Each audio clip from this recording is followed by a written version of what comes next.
And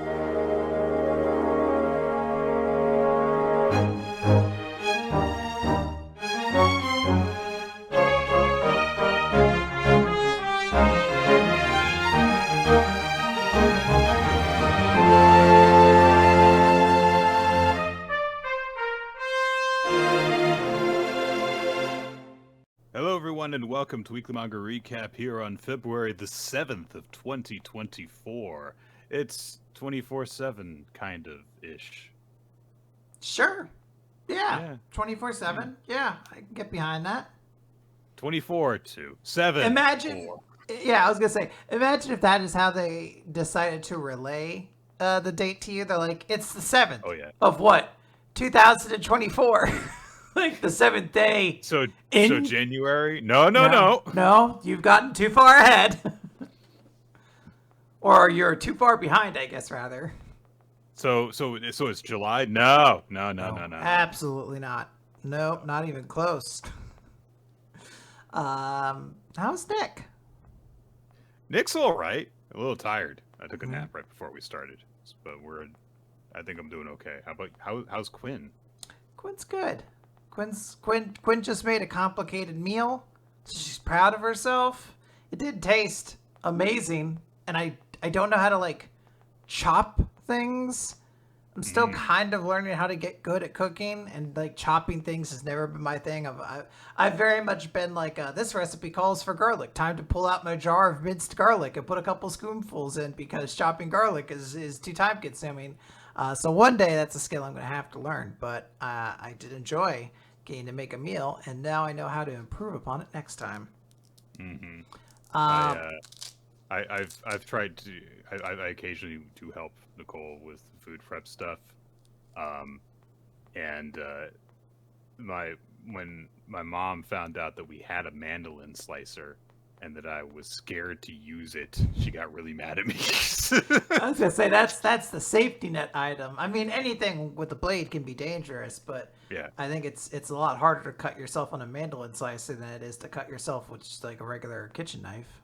I want to assume it has to do with like the way that the blade comes into play. Yeah.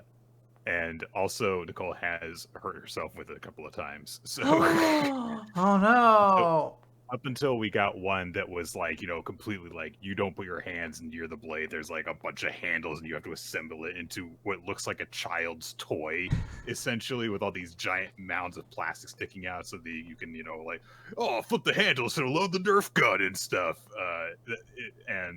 But it dices up vegetables and stuff. Yeah. After that, I can use that one because my hands stay like a foot away from the blade, and I'm okay with that.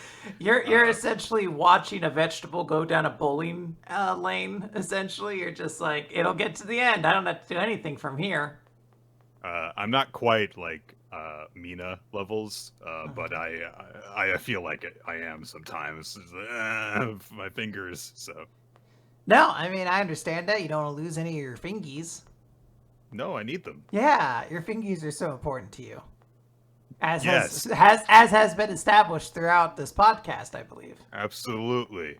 That's, me. Me and my digits. Every time I value them. Every time Shigaraki shows up, the first thing Nick says, he's like, gosh, this reminds me about how much I love my fingies. Love my fingers.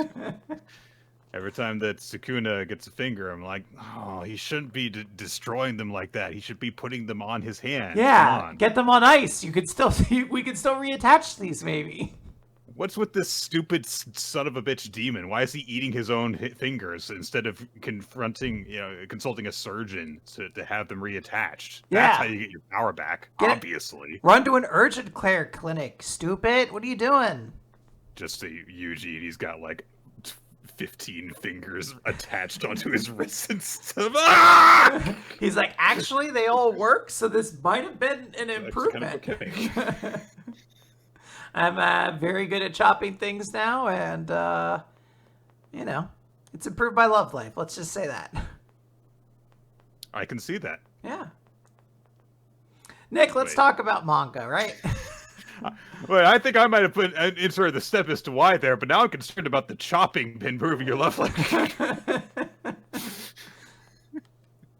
You mean for cooking, right? Sure.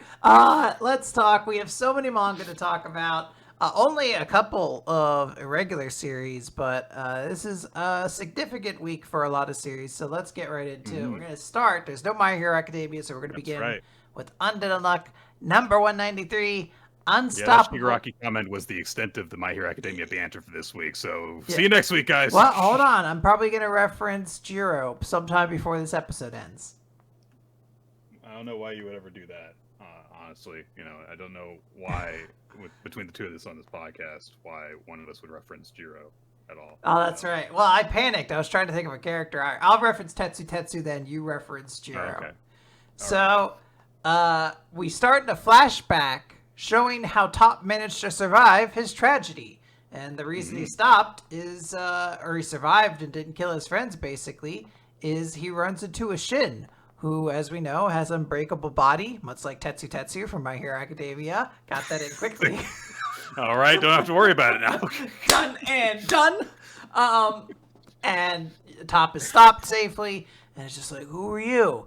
And Haruka introduces herself. She's like, I am Haruka, but I also go by Ishin the 13th. And we cut to the present, where there's basically a 2-page spread of Top kind of drop kicking Fuko and blasting her through some trees. She's surviving she's blocking the attack despite the fact she's being pushed back this far. And it really impresses Top. He's like, you're only the second person to ever stop my acceleration. So you must have some kind of power then, just like everything else. That means you're on our side. So why don't you team up with me? Haruka is too much of a goody two-shoes, but with you, we could be able to do all sorts of things and no one will ever be able to stop us. And Fuko's like, Top, that's not why you have a negation ability. And he's immediately like, you sound like Haruka. You're also boring. Stupid girls and their cooties and responsibility. And their ethics for the world. Harumph. He stops himself, which Fuko realizes means he's just going to start again. He uses that acceleration to basically do a somersault, kicks Fuko in the chin, and she's impressed. She's like, holy crap, he already has this much of a handle of Unstoppable? And she says out loud, I'm impressed. And Top responds, You're still conscious? What happened? But Top just made a grave error because he made direct skin contact, or he touched rather, Fuko's skin, meaning he has activated Unluck. And you can actually see the moment it happens too, very vaguely, because there's a point of impact on Top's ankle. Yeah. And you can see that Fuko's glove is a little bit dislodged. Yeah. So it's incidental, brushing against her contact, even though his shoe is what hit her in the chin. Yeah, that's right, actually. So Fuko is like, yep, here it comes. It's my Unluck. And Top is just running around as all these trees are falling in his direction. And he's like, what the hell's going on? Why are they all falling? Why are they falling in towards me, basically? And Fuko just says, this is my negation ability. By directly touching a target I have affection for, I negate that person's luck. It's called Unluck. She grabs Top, kind of puts him in a little bit of a chokehold, and he's like, fuck, she's really strong. Is she really just some girl? What is this? I can't shake her off. And he just starts running with her on her back. And he does that thing that wrestlers sometimes do, where someone had someone in a chokehold. And then, you just bash that person that's stuck on your back for a while. So he slams her into a whole bunch of things. And he's doing this saying, why is that dangerous ability inside of you? And he's like, I know the answer. You went through a disaster to get that power, and these abilities are inside of us so that we can seek revenge on the world that made us this way. I lost out on all of my track and field dreams, and my mom is ostracized just for being sick. And no one has ever tried to help us. So I tried to live my life by the rules. Fuck that noise. It's a waste. Everyone's the same. When they're in danger, all they think about is themselves. And Fuko's like, is that really how it went? She immediately calls him out on his bullshit. Or are you an angry teenager? Yeah. Or have you just gotten a little too moody? She says, there is a person that's been protecting you and your legs this entire time. And Top, we can see the bottom of his shoe that has the unbreakable symbol for Mashin, meaning his shoes are unbreakable to protect him and his legs.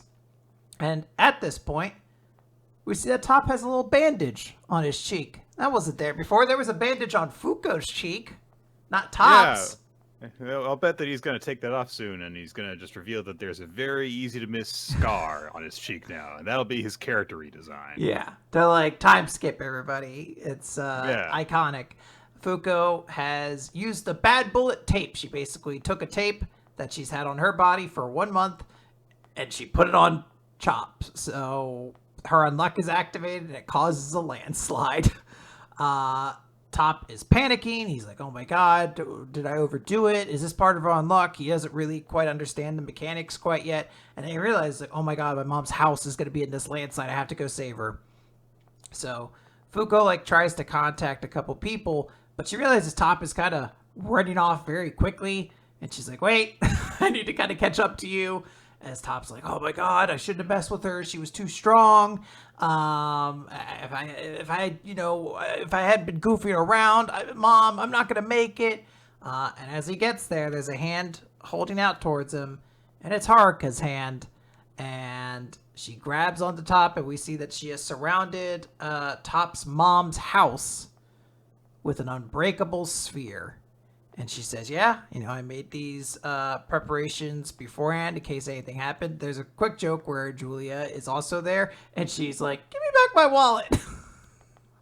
So, good stuff there. And then it looks like they're about to be safe. They'll survive this landslide. Her shields are unbreakable. Nick, her character name is Unbreakable, so they'll be fine.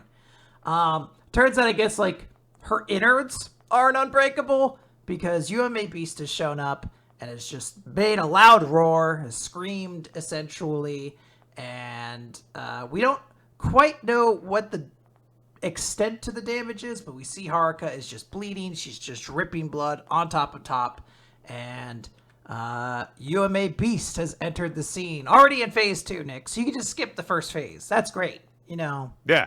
No one... Yeah. Especially, like, if you've gotten to the second phase, you don't want to sit around and, like, get through the first phase again. You've already proven you can defeat it. Yeah, so, especially if you're mining the boss, as much as you can skip it as possible, you want to do that. Yeah. So we see UMA Beast for the first time. I guess not the first time. The first time on Earth.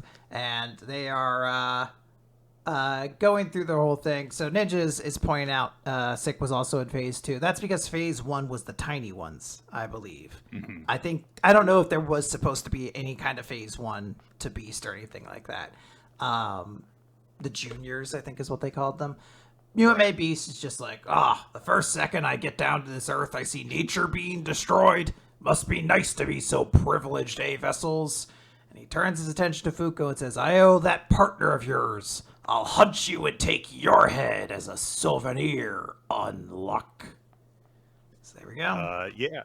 So obviously we knew that, this was going to happen. We saw, a shooting star approaching. There was all that talk of Law of the Jungle stuff that Top was saying before. But I think we get two really cool things in this chapter. We get Beast's arrival, where he's immediately made out to be quite dangerous because just his voice seemingly bursts Haruka's eardrums. That's what seems to have happened to her. And apparently Top's okay because, her body shielded him from it. But the fight that we get at the beginning of this chapter is really cool. Yeah. I love the combination of Fuko's, different martial arts abilities versus Top just being this very, very powerful speedster who doesn't have a lot of experience fighting someone who can actually defend themselves. So it's a lot of raw ability versus experience there. And I like that you can tell where things happen as Fuko is getting these things, subtly dipped in on him. There's all this intense, rapid action, and then something screws over Top with like her unlock ability. And then if you go back, you can see like, oh, that's where her skin grazed his. Oh, that's where she applied the tape, is when she had him in the sleeper hold before. So it's a very cool first half of the chapter, and then very quickly on from there, it's like, all right, Beast is here. Let's move on to that. So.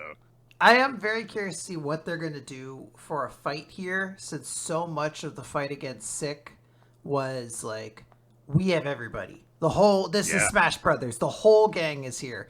And at this point, I don't know if anyone else is supposed to be like in the area, maybe like Gina or something like that. Like, but right now it looks like it's just Haruka, Top, Julia, and Fuko. So it's a lot lower. They did mention that like they wanted Unjustice to help defeat some of these the UMAs, but Julia doesn't have that yet.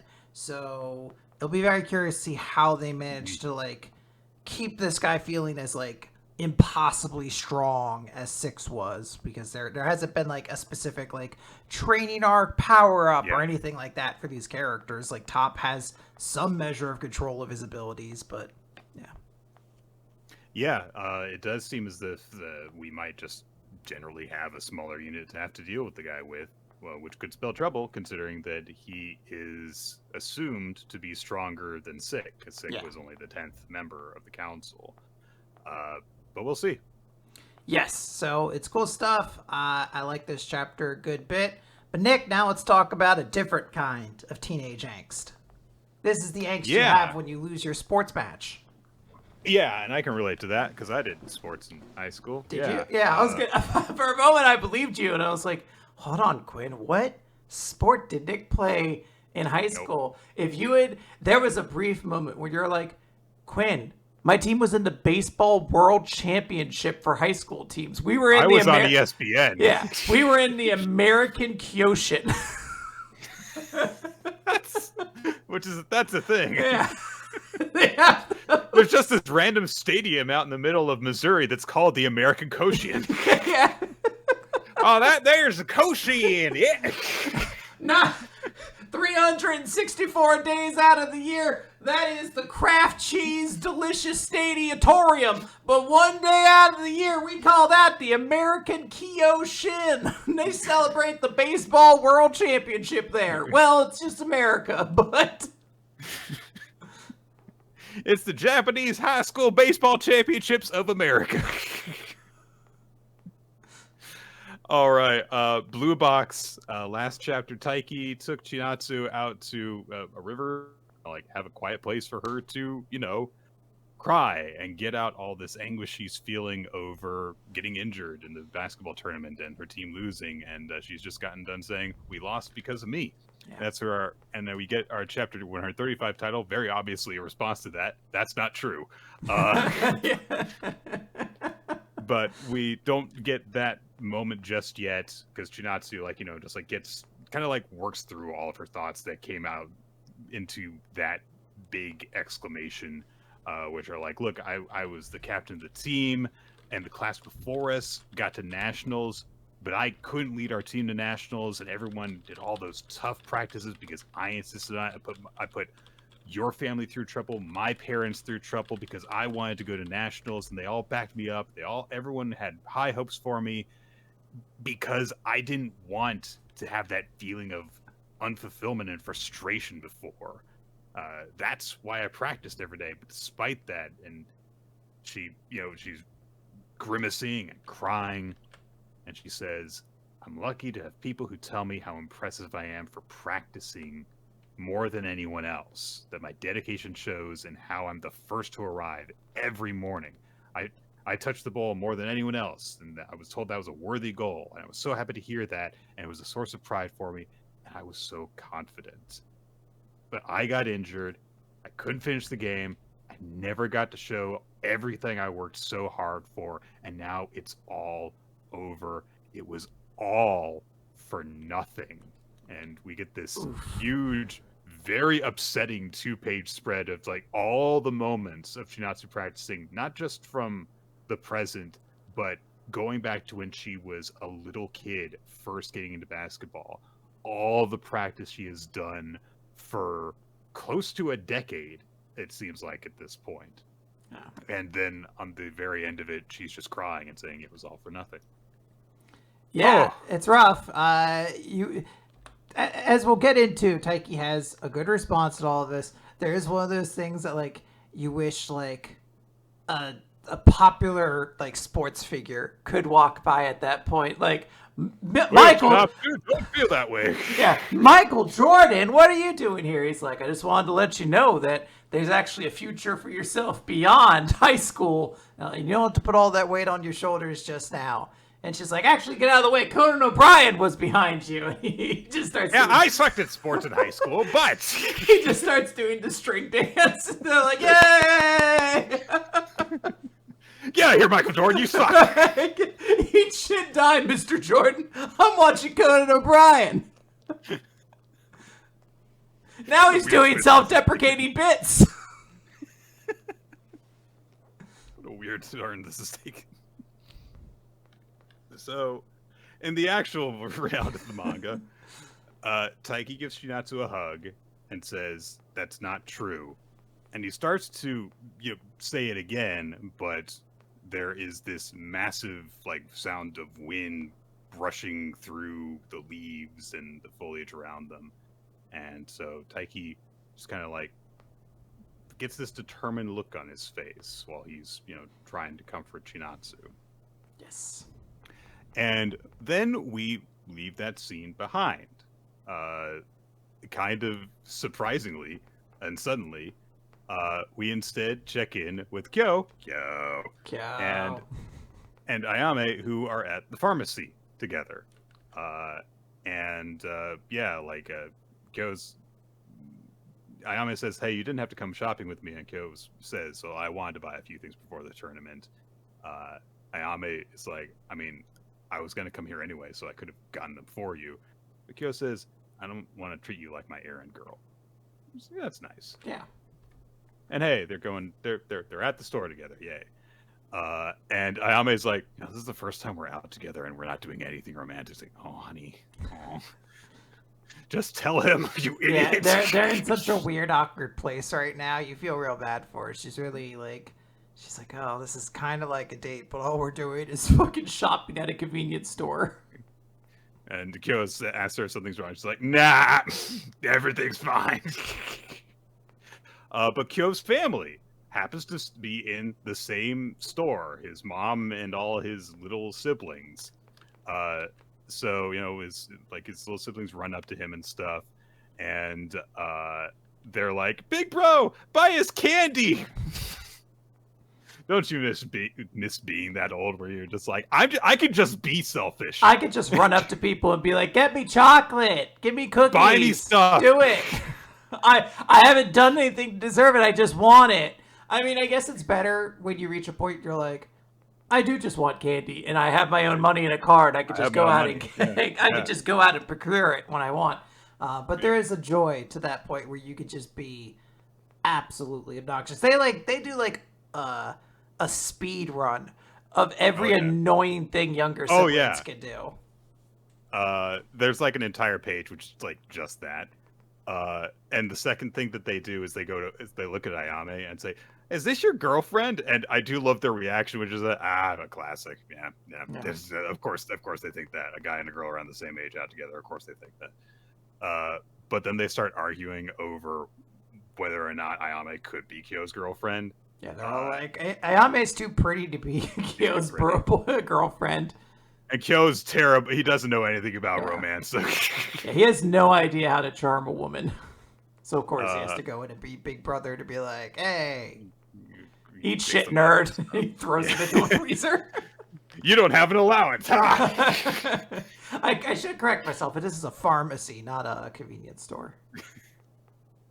That would be wild if they had coolers in a pharmacy. Specifically kid-sized freezers. Yeah. They were like, that's where we store all of our spit that people have spit out that you could drink if you want. You're like, that doesn't seem like something I would ever purchase. They're like, well, a lot of freaks come in. You never know. People do. That's what actually keeps us running. Yeah, actually, the spit really sells more. There's a couple coolers by the front just to keep people forget. That's one of our hottest selling locations. So I'll just let you know. Kyo's mother asks Ayame, is like, "Oh, are you the one who gave us those cookies?" Because of course she gave cookies for his little siblings to have, and they're like, "Oh, they were so good. I like them so much. Will you make them again?" And Ayame is like, "Yeah, I'm king of the little kids now." So, but there is one little sibling that is very shy and has odd eyes, like they're vertical eyes. Like no one in the series has been drawn like this before. Yeah. So he's a little kid, it seems like. And he's kind of hiding behind their mom from Ayame up until he spots something and he just runs straight past her. And there is a girl there that the kid runs right up to. And Kyo sees her and immediately says, Saki. And she says, oh, Kyo. And immediately Ayame clocks like, oh, they're way too casual with each other. So way back when, Kyo told a little story about a girl who Oh my gosh, yes! who broke his heart. And I at the completely time, forgot about this. I thought that he was just kind of talking about Hina, maybe. But it would seem as though we may have just met the actual girl. In which case, okay. So, but regardless of that, yeah, it seems as though there is more tension going on in the Kyo Ayame ship with this new element added to it. So, plot getting moved along there while Chinatsu handles grief. Interesting little detail. I had to double check on this because I wasn't positive. So Kyo's last name is Kasahara. So this person seemingly has a connection to the family because she's like there at the store with his family. Yeah, so she's like, oh hey, I found this, and then she's like, oh Kyo. So it's like, is she like somebody who just helps out with the kids, or is this like a neighbor? It suggests some form of like familiarity that adds like an extra little wrinkle to all this. Mm-hmm. So yeah, it's intriguing. Hey, we got Chinatsu and Taiki. They're stable. They're good. We got to have some romantic drama on the other side. So, yeah, it makes sense. And I don't really know what's going on in Taiki and Chinatsu's interaction there at the end. Taiki had some sort of determination to try and do something, but what is it? Yeah, I mean, I think that's really the meat of the chapter. I keep forgetting, like, as I'm, like, reading the start of this chapter, I'm like, oh, this is such a great chapter. Why is this not, like, my slam dunk chapter of the week? And I remember it's like, oh, yeah, because, like, out of nowhere, it feels like we suddenly go over to Kyo and Ayame on this thing that, like, I don't remember was, like, an established thing they were going to take this trip or anything like that. So it's, like, it feels very, like, left turnish that I wasn't expecting. Not necessarily bad, it's good. But, like, it's very different from like how intense the beginning of this chapter is. And I think what is intriguing to me right now is imagining the ways Taiki can respond to this. Because optimistically, I want him to respond to this like a mature, good human being. There's a part of me that worries he will respond to this by thinking Chinatsu has lost out on her opportunity, so I will make it to nationals in her place. I don't think he will. I think he's a good egg. But there's like a part of me that could see himself making this, not necessarily making it about himself, but being misguided into thinking that he needs to like get revenge on sports in honor of his girlfriend or whatever. Yeah. I do think that it might very well be the case where he will see what has happened there and he'll, I mean, I think it's impossible when when two different people that close are going for such similar things and one sees the other fail and does not in some way reflect on themselves a bit. Yeah. Like, oh shit, this is what I might feel like if I also fail. In terms of how they're going to address that Chinatsu got injured and her team lost the tournament, there's a number of ways you could go about it. There could be, the optimistic, mature approach. There could be the kind of measured approach of, hey, look, it's not over. There is another tournament that you can come back for, but you need to, like, take care of yourself first. There are a lot of different ways you could go about it.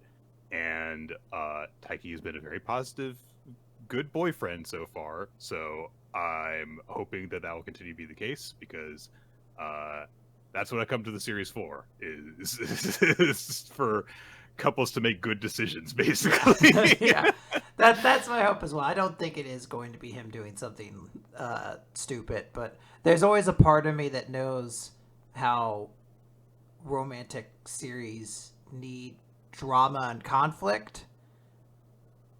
So that is oftentimes where the frustration comes in when you're like, these people would just be cute if they like communicated and were healthy with each other. And they're like, yes, but that's not a good story. So it's also a sports manga, and you got to have that, a competitive spirit and everything. So yeah.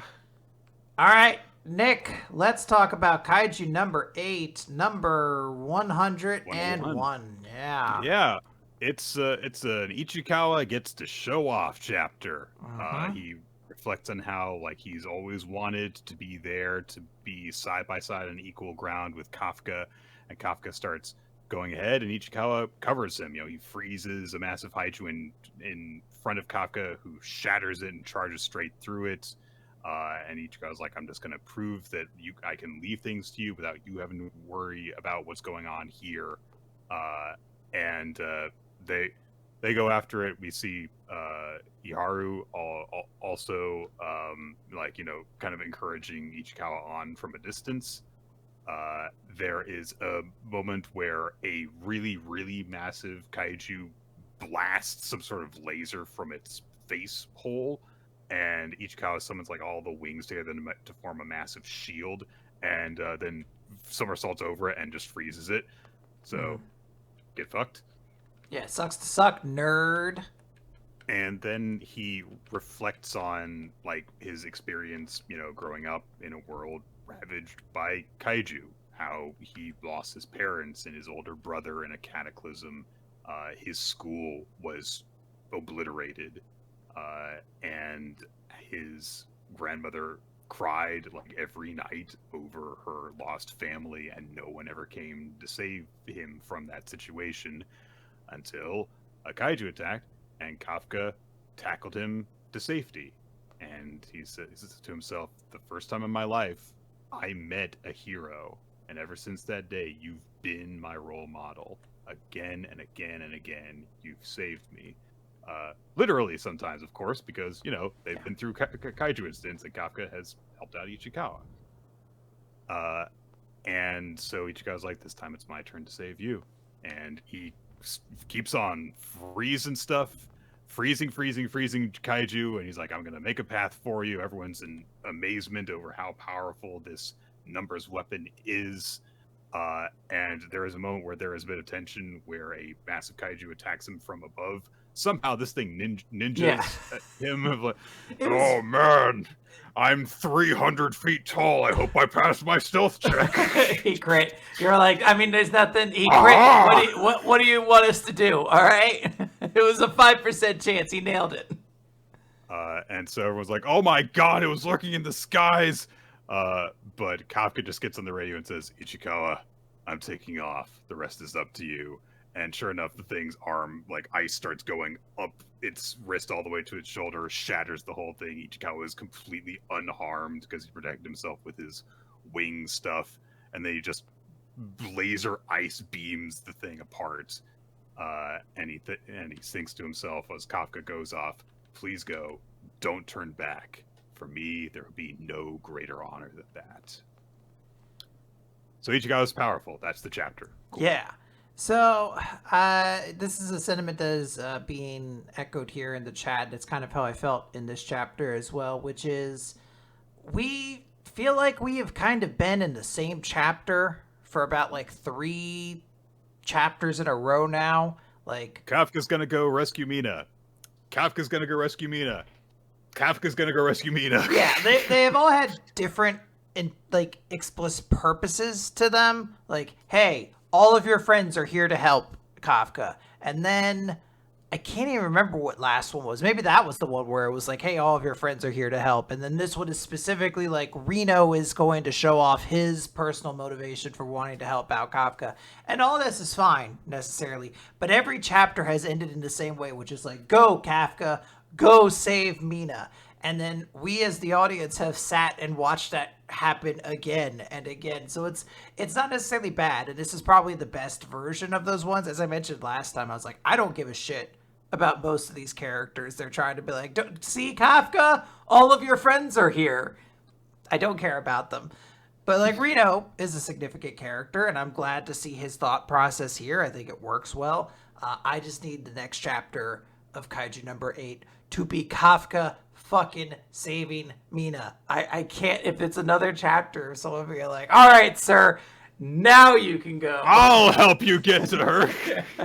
Yeah, fucking scar-eyed dude who is in the B-side story is like, don't worry, Kafka, I'm here too now. You have to be careful. She doesn't know how to handle bladed weapons at all. Yeah. But if we want to talk about an irregular series that has some forward momentum, at least we could talk about World Trigger Chapter 239, the Away Mission Test Part 35. They really need to call it something else. It's such a cold reminder of how long we've been here. I tried to read this chapter 3 times. Oof. I'm gonna try a 4th time with you now. They're just talking about it's just like units, yeah, and earning points for units and stuff. This and we waited like 2 months for this chapter. 3 months. The previous chapter was November 3rd. We waited so long for this chapter. Yeah. And nothing fucking happens. This has been a situation where it's like listening to somebody describe the mechanics to a video game you've never played, which is like fine. Like, you know, you're like, I don't know, allow people to talk and like get their thoughts out. But then you're like, this is like a published manga that is meant to entertain me. And I've just spent so long listening to characters talk about fucking battle simulations that like I feel a part of my brain starting to like ooze out my ear and like leak out to escape, like freedom finally, as I'm looking over and I'm like, oh, I guess flying stats really do change how your fucking drone dude works. Crazy. Yeah. And I mean, the thing that goes even further than that is when someone is trying to explain to you a video game that you don't play, they can at least, you know, show you like footage of the game being played. And if you understand at a certain level, like the more understanding you gain from it, the more you can appreciate stuff that's going on. And it can, you know, look cool, even if you don't understand it. You know, you see the numbers go up, you see the explosions and graphics and stuff happen. And you see someone's like real-time elation and despair when they're playing the game. There's no game being played in this. Yeah. It is still images of a less appealing version of the fights that could be taking place instead in this. Yeah. And I'm getting close to being done with this shit.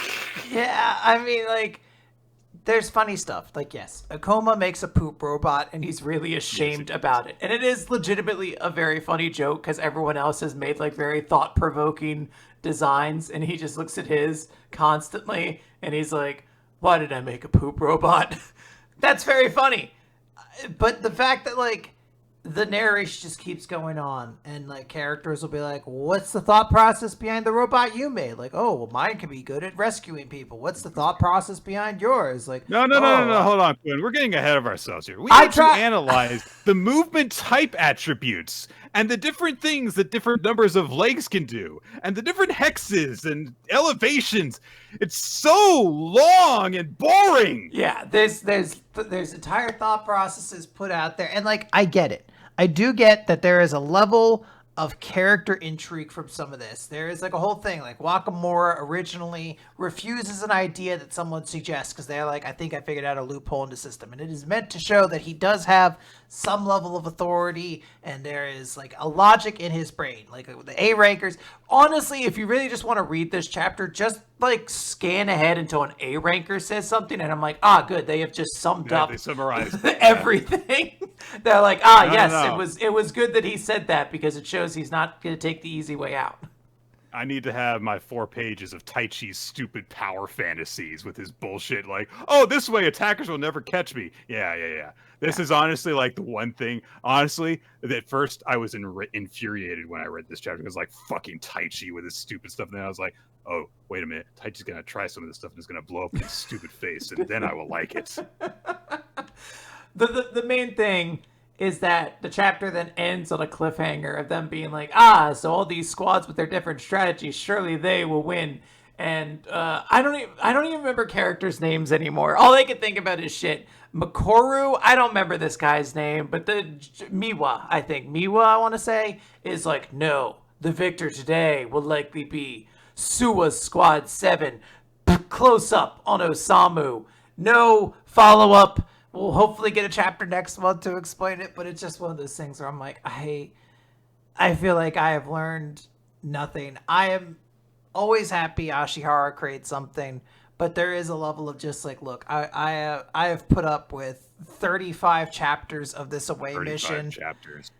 And more, because there have been stuff in the middle just have had like different character names. I have put up with that for a very, very long time because I am waiting to get Mikumo versus Ninomiya like moment again. That's one of my favorite chapters and moments in not just like manga, but like fiction in general. Like I honestly, a couple times a year will just load up the clip on YouTube and I'll lose my mind all over again how cool it is. But like, I'm sitting here waiting for all of this and I'm like, please just end this. We're getting close to a point where it's going to be 1/6 the total chapter count of them just being on this away mission test. There's something like, there's like a sadness that's like, okay, they probably won't ever finish animating World Trigger. The away mission's the reason. I don't, like, you can't cut it out. You'd basically be like saying like, well, we're just not going to animate 1/6 of the manga because it was boring. But like, you could never show this to people. There is an expression that is popular with the online people today, which is let him cook. Ashihara Sensei, please, I'm hungry. Please finish. Stop cooking. Please stop. Serve the food already. I'm sure it's gonna be good when he gets to the stuff that we have liked about World Trigger again. Because we were gushing over the little tidbits that we got. Yes. In that conversation between oh gosh, I've forgotten the little sniper kid's name. You something. And Ninomiya. Yeah. So I am sure that there is stuff that he's getting ready, is in the works that's going to be good when it happens. I'm just really, really tired of waiting. Yes. So it's one of those things where if somebody was like, hey, I have a button, you're going to lose 5, maybe more years of your life, but you will be at a point where World Trigger is doing the away mission. And I'm like, boop. I've been like slapping that button. I'm like, please just take me there. I can't, this is actively a struggle, but thankfully a series that is not a struggle, Nick, is everyone's favorite Eden Zero, chapter 274, The Earth's Destruction. Oh my god. So the Earth... I mean, obviously you take us through this, but I just want to say, as we are going through this, God, we suck, don't we? So... Because this is us. This is the Earth. This is the Earth being destroyed. We've let it fall to pieces. Volcanoes are exploding. There are earthquakes. There are fires. This is our Earth, just in a little bit, unfortunately. The news is like, is this the end of everything? And we get a scene of Sister walking around a city, and she's like, "Oh, I found a clown. He's just underneath some rubble." And she immediately, he's fine. She grabs him. And, like, immediately the scene is diffused of any tension because he's like, oh, I must be so clumsy. And she's like, that's so like you. All right, my turn to save you now. And they go over to, a, like, I don't know, I guess just a Yuna's shelter. lab. Yeah, it's Yuna's lab, but it's a shelter. All of the Dark Stars are here. And, like, we've known that they're going to be involved in this story. But this was the moment where I was like, but why are they involved in this story? This was the moment that, like, really centered home on the fact that none of these characters, maybe slightly Clown, have any connection to what's going on. Clown has, he came up with the ether treatment, so it's important for him to be there. Yuna's husband is just there had to be sperm guy. to make Shiki, I guess. He's got to be there. He literally says, I don't really know what's going on, but Yuna's probably right, and that's it. That's why he's here. Killer is there because he's Mio's friend. Because she doesn't get shipped with him in the future, so they can't like suggest any romantic pairing between them.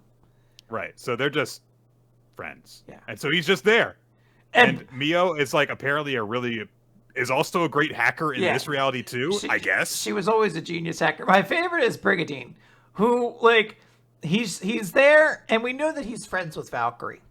But I kept like waiting for them to say something, like when it was like this gathering of all these brilliant minds, like for him to be like, I may surf in my off time, but I'm actually an astrophysicist or something. But he's like, I'm just a dumb old surfer guy, so I don't get all this egghead stuff. And you're like, then why are you in this story? I understand, like, emotionally why you'd be like, well, if I could save my best friend, I would. But, like, the Dark Stars have had such a long-running place in this story. You would assume that they would have some involvement in this big flashback that's about, like, them and the Shining Stars and all of their connections.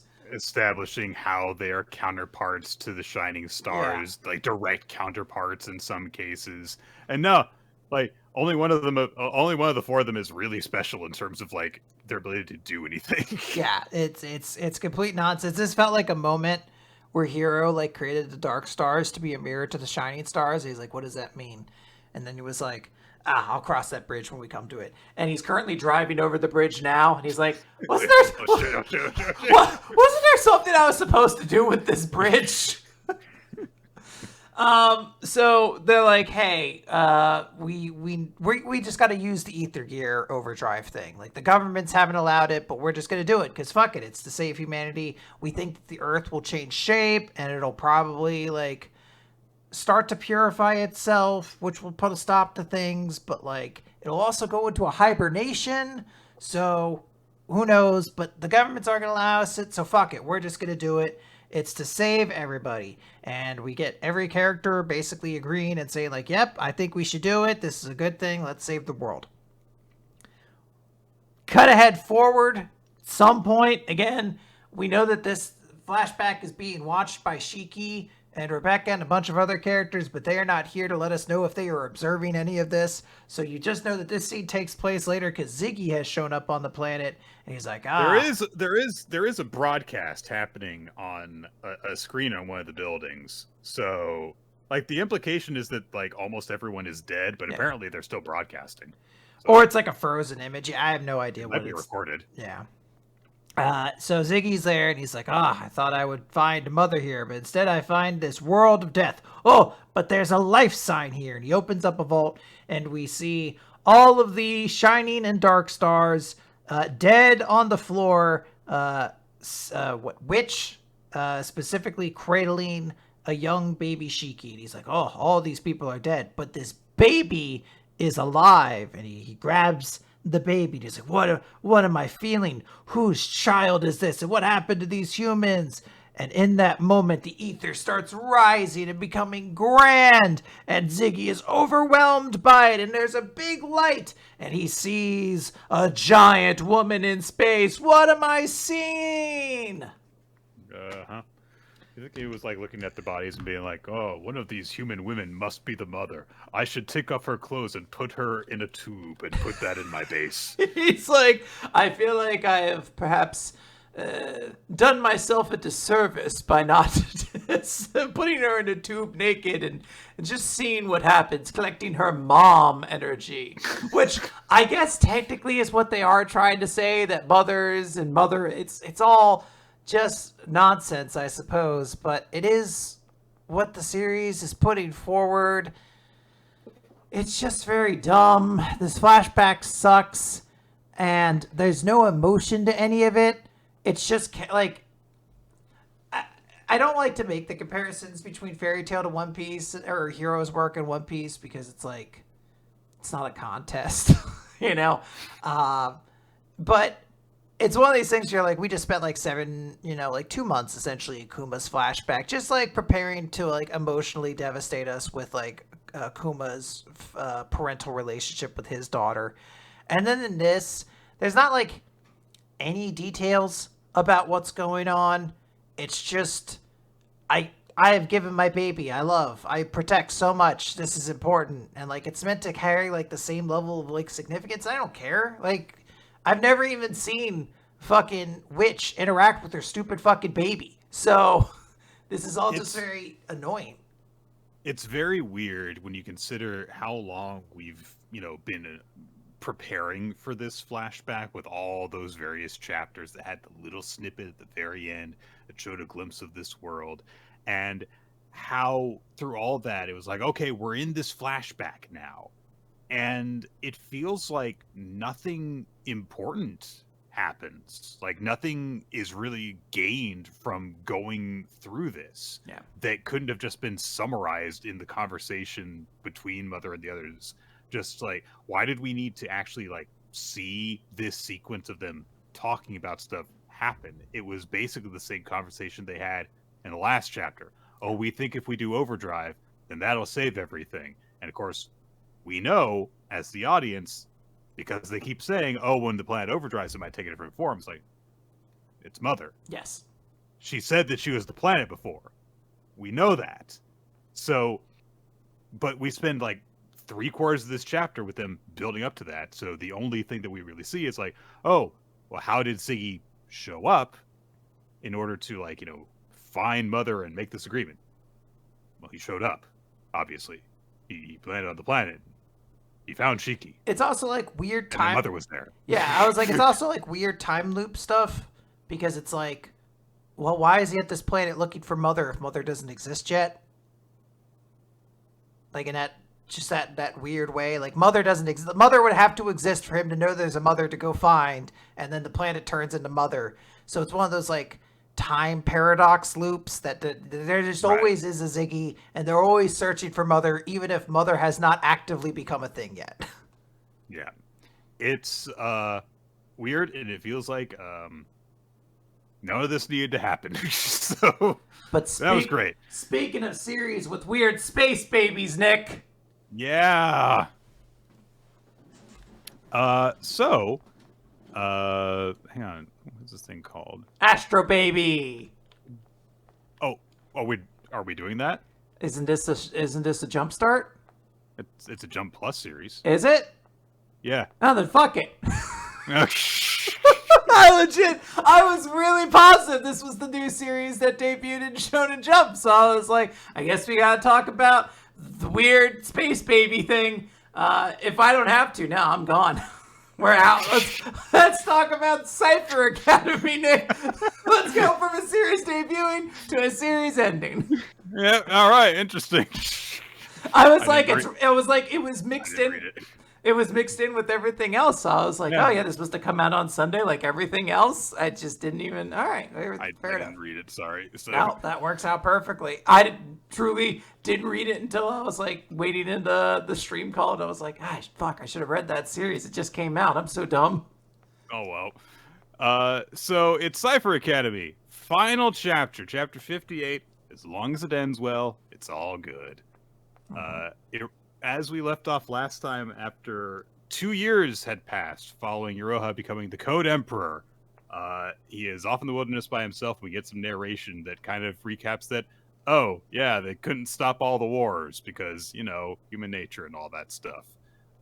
Even with all that morgue to work with.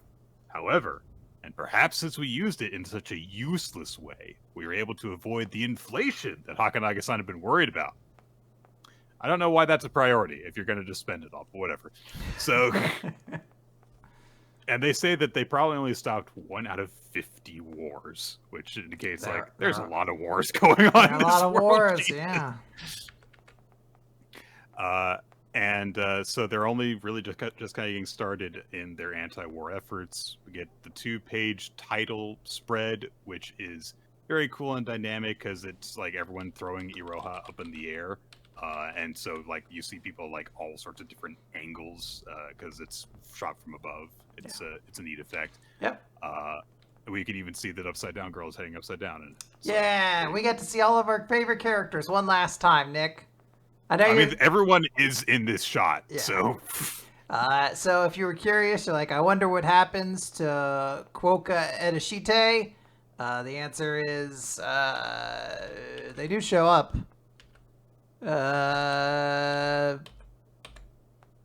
They do something. Hold on.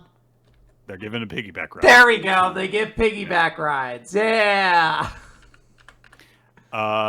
So we leave Iroha for a bit to check in on essentially the leaders of the Cipher Academy currently. Toshusai is the first Code Emperor because Iroha left. Yeah. Iroha decided to go out and Mad Max it, so she actually got the title. Yukiko is the Adjutant Emperor, and Yugata gets the best title of all, which is Devil's Advocate. Yeah. It's great. They're all doing the extra poses. It blows my mind because this is meant to be like a small time script. No one really looks that different except for Yukako, who like grew her hair out tremendously. Like she was sort of defined by having like short hair before, and now it's like fucking like tummy length. Like bravo, girl. Yeah. A lot, some people did have like pretty big transformations. Like Yusamura is apparently built now. She started lifting. Holy shit! Everyone just kind of like issues like says like the stuff that they're like all working on, leads that they've heard from and stuff. But honestly, it's all kind of like chatter about stuff, really. And Kagoe is still working on Glass's weapons and as well, but she's actually seemingly assisting with like all this stuff that they've got going on, as opposed to just lurking in the shadows now. So she's a member. She's a member of the school, but she's still in her own class 3M.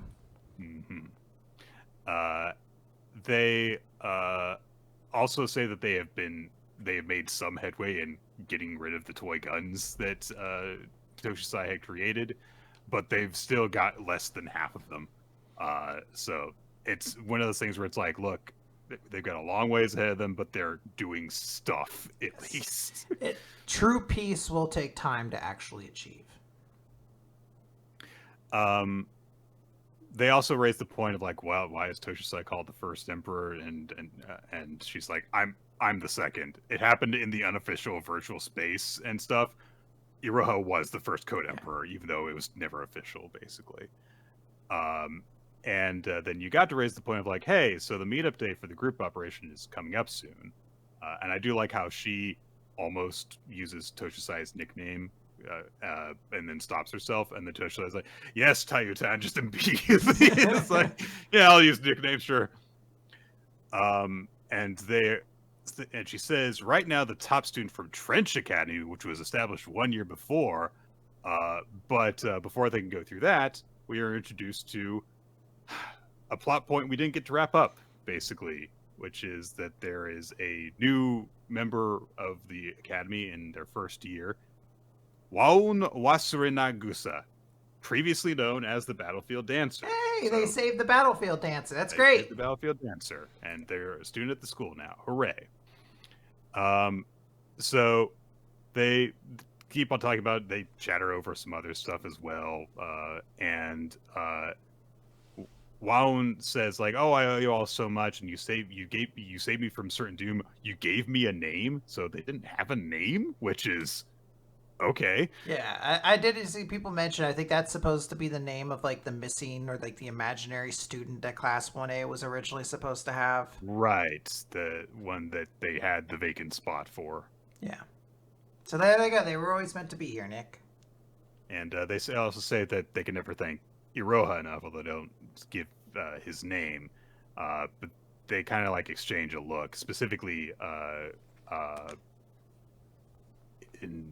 Invalides, that's her name. exchanges a look with Toshusai, and they say, I think he's probably more thankful to you. It's only because he was able to save you that he mustered the courage to see her. And we cut back to Iroha as riding up on horseback is ambitious Yunaki Guisu.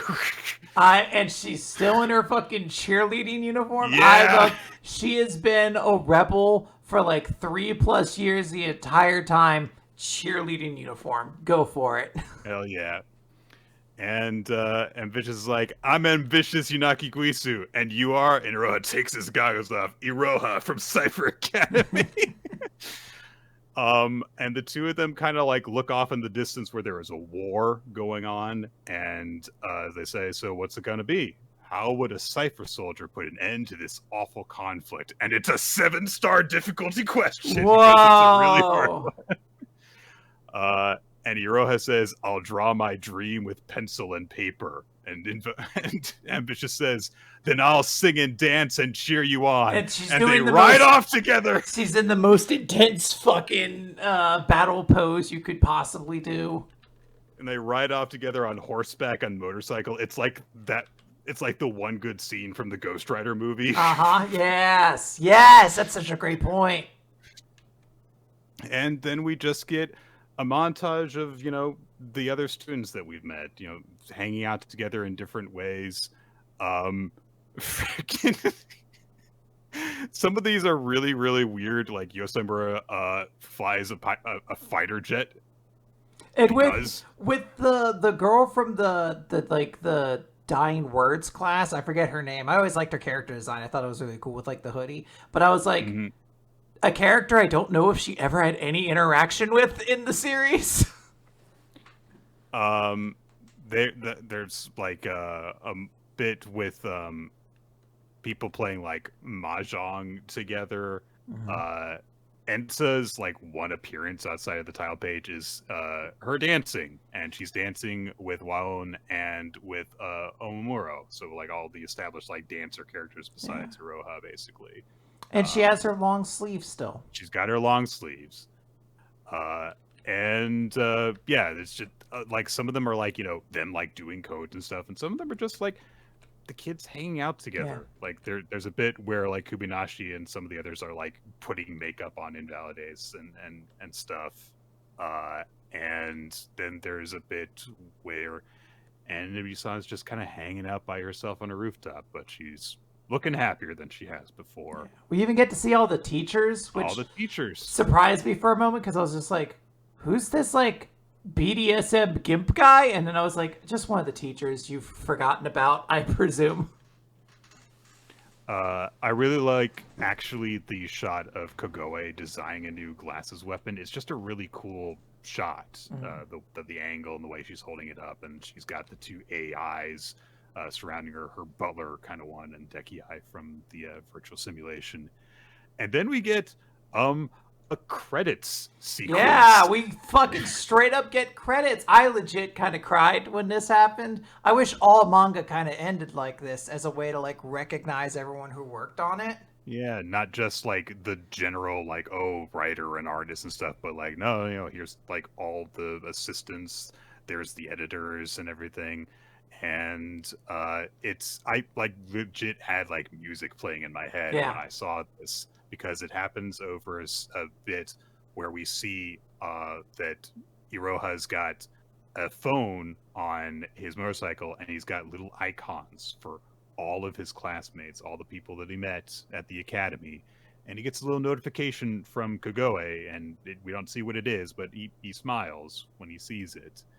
Oh, actually, we do see it, I guess. Yeah, it appears to be it's this a picture. Image. Yeah.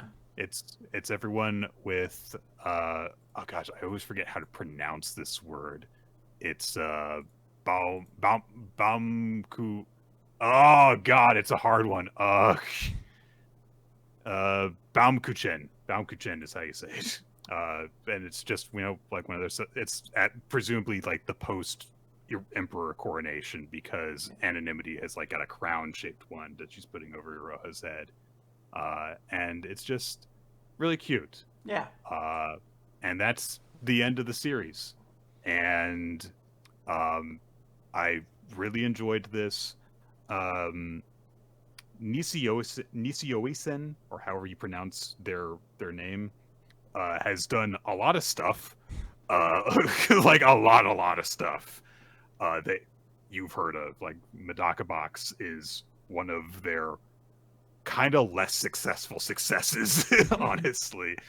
So I'm sure that, you know, if they want to do other stuff, then they will. Iwasaki this was like a big breakout for them. And the artwork did a lot for Cipher Academy. So I hope that this is a window for them to go into bigger and better things. I think that I probably would not have had anywhere near the same level of enjoyment if it weren't for how good the art was. And it's been talked about a while.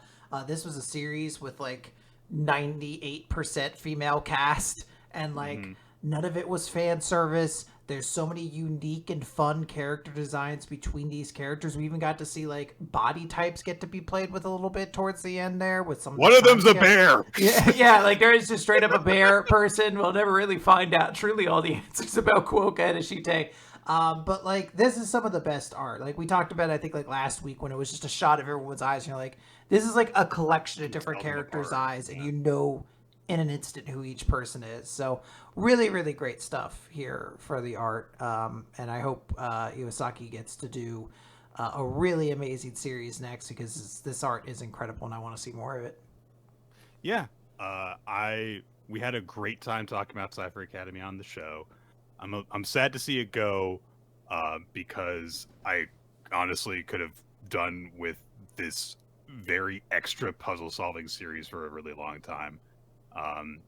And once we got into the right mentality, I think, to enjoy it, it was a really good time after those first couple months-ish where we were like, you can't solve the puzzles. Fuck it. Yeah. Who gives a shit? I never want to solve these things. Do the more wacky poses. Nick, it's time for us to say goodbye to one series that we loved very deeply and did not see. And let's move on to another series we're probably going to say goodbye to at some point soon that we love and nobody else 4 months. Yeah. I've seen some of the numbers. They're not great. They're not awful. They're all right, but they need to be better. Yeah. So, Greens, Chapter 9, To Each His Own. Last chapter, Haku approached Roland, is that his name, I think? Oliver. Duh. God. Come on, Nick. And said, like, hey, can I, like, buy an hour of your time for 100,000 yen after, you know, he got rid of all his little hobby things Baumkuchen. You know, he knew he wasn't into anymore. And Oliver's like, I decline. So Haku's like, oh, why? And Oliver indicates, like, I can't accept payment because I'm not a licensed instructor, so he's very proper about this. Yeah, I like his logic for why he's like, I can't accept any of this. He's just like, look, like, you could find information for free. All I can do is, like, practice, like, teach you stuff, like, basics. You can just do that online. You need to actually put your practice in. And, like, you can't just pay your way into being a good golfer. Yeah. These are all very reasonable things for him to say. Like, there's a little bit of, like, protectiveness over his sport, but it's a very reasonable amount of it. Like, it's not him sticking his nose up in the air. This is like, you could see a lot of athletes who are serious about the sport being like, I don't want you to feel like you can just buy your way into this. Yeah. Which, yeah. So Haku walks off. He's a little disappointed, but he is like, I did kind of think that this could happen. So yeah, all right. So then afterwards, he's like, hey, Oliver, so there's a tournament next week. How about you teach me if I can beat you on one hole, just like any one hole. I I'm just, want to know, like, what the talented are thinking about when they take their shots. And Oliver says, well, I'm not going to the tournament. Can you come with me? No. So, it's just very blunt, and I do like their the way that they're playing off each other in this interaction. I'm not going. Will you come with me? No. Well, no. um, a bunch of people who work at the driving range are going to this tournament, and we established that Mizusa is the one who's kind of getting stuck with staying behind. A girl that I don't think we've met before, named Kimi, is like, could I stay in your place? And she's like, no, you've got a big tournament too, so I'll stay behind. Be responsible. So altogether, it's going to be this new girl, Kimi, as well as Awada, who is the guy that we've really gotten the least scenes with. He was one of the guys who watched the driving match between Chikara and Haku. Kikui, Oga, Chikara, and Todo, the girl that we met a couple chapters ago. And of course, Haku's going. So a total of 7 of them are going, and they do say, like, I mean, it would be great if we had one more person to go with us, because groups are reserved in units of 4, and so if we have 3, then it kind of costs a bit more to play in some cases. So Haku's like, well, I could invite Oliver to be the 8th. I mean, I could try and talk him into it. And they're like, I mean, you've got 3 days to convince him, so okay. So they break. Haku goes home. He hangs out at home for a little bit, and he has framed the first glove that he ruined, by wearing a hole in it and stuff. And his kid siblings are like jumping up and down in his bed, hanging out, being little, we got a lot of little sibling energy in this week. Yeah, a lot of just like, what happens if you put like a little kid in a room and they just interact with people? You're like, oh yes, I've seen this and I hate it. So he puts the glove in a frame and he puts it on his now empty shelves, and they're like, why'd you put a stupid beat up glove in your shelf here? And he's like, hey, well, your big brother is gonna have a little bit more pride in himself now once the shelf's filled with gold stuff. Things I don't care about having are things I don't need in my life. That's the real lesson here. Can I put my toys in here? Yeah, you got so much room, all my Beyblades will fit here now. Which blew my mind. I was like, wait, do little kids still play with Beyblades? Yeah. Okay, wow. Did not know that. I really assumed that was like a cultural phenomenon and then disappeared in the same way. Nope. What the fuck's the ball one? Bakugan? Is that still played? Bakugan Battle Brawlers. Yeah. Do they still play Bakugan? I don't know. I know Beyblades is the thing, though. Google, do they still play Bakugan? Oh my god. Bakugan dead, Nick. it just has a little in memoriam page. Actually, the first link is, does anyone still play Bakugan? No! Like they haven't sunset the servers, but there's just like a single person who comes out and is like, where is everyone? Yeah, does anyone else want to let it rip? They're like, that's Beyblade. They're like, no, we also used it. We thought there was enough to go around. Enough of that spin and top action. All right, fine. But surely there are people still around to play Crossfire, right? They're like, no, stop jumping onto these shitty fucking toy games that didn't catch on.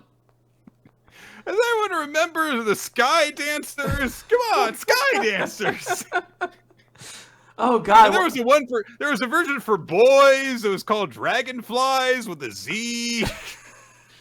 They made a movie about it. Yeah, you remember Dragon Dancers, right? It looks like they tried to revive it in 2023, Nick. In case this was something that was going to keep you up tonight, I just wanted to give you all the deeds. So glad to have that tension removed. Mm-hmm. One of Haku's little siblings is like, hey, are you doing something tomorrow? He's like, yeah, I'm going to work. And the kid's like, build this for me. Do something for me. Yeah, it's in that way that, again, little kids will do. They'll go to their sibling like, let's spend time together. So do this. Yeah. So Haku brings up, like, I was like, I mean, building the model is like the point of it. So why don't you do it yourself? And the kid's like, it's hard. And And Haku's like, oh man, he snapped all the pieces off the sprues. So That's the worst. You fucking asshole. I'm gonna have to fucking like actually figure all this shit out just based off a picture. Oh, I would kill him. So it gets like, we were gonna build them and show each other, and I'm gonna make it. And Haku's like, I'll take care of the tricky parts. Okay, yay! So Look at him. He's a good sibling. he's a good big brother. Haku goes to work. Oliver is at the driving range, and he's very, very, fastidious, very focused. 2 hours of driving, 1 hour putting, goes out running, and then comes back. 2 hours driving, 1 hour putting. This guy's a machine. Like, why are you in Japan? it's kind of the thing. And Haku's like, meanwhile, I'm just sitting here building a plastic model. And I was like, what are you doing? Oh yeah, my little brother wanted me to build this model kit for him. Apparently they're really popular with grade schoolers right now, so he's got to have one. But he's like, kind of like absently explaining this, and while he's doing so, Oliver's looking over his shoulder at him, and then Haku looks at him. He's like, oh no, I'm putting.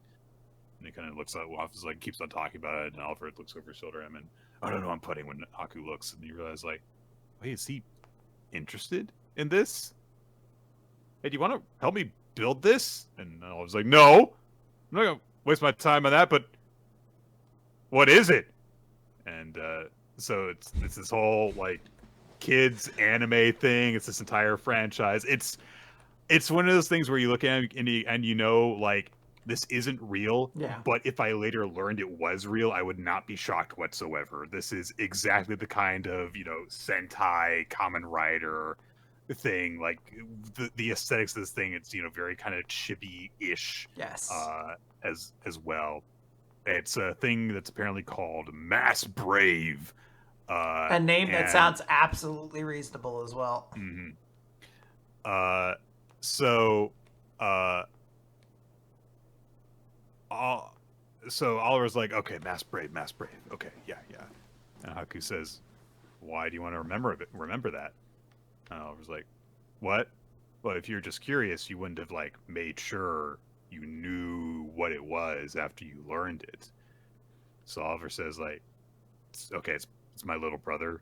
He lives here with my dad in Japan, and I don't really know a lot about non-golf things, especially like what kids are into.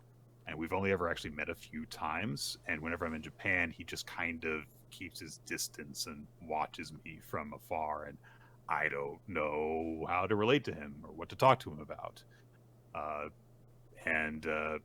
So Haku's like, you could try playing video games with him. I don't play video games. I've never played video games.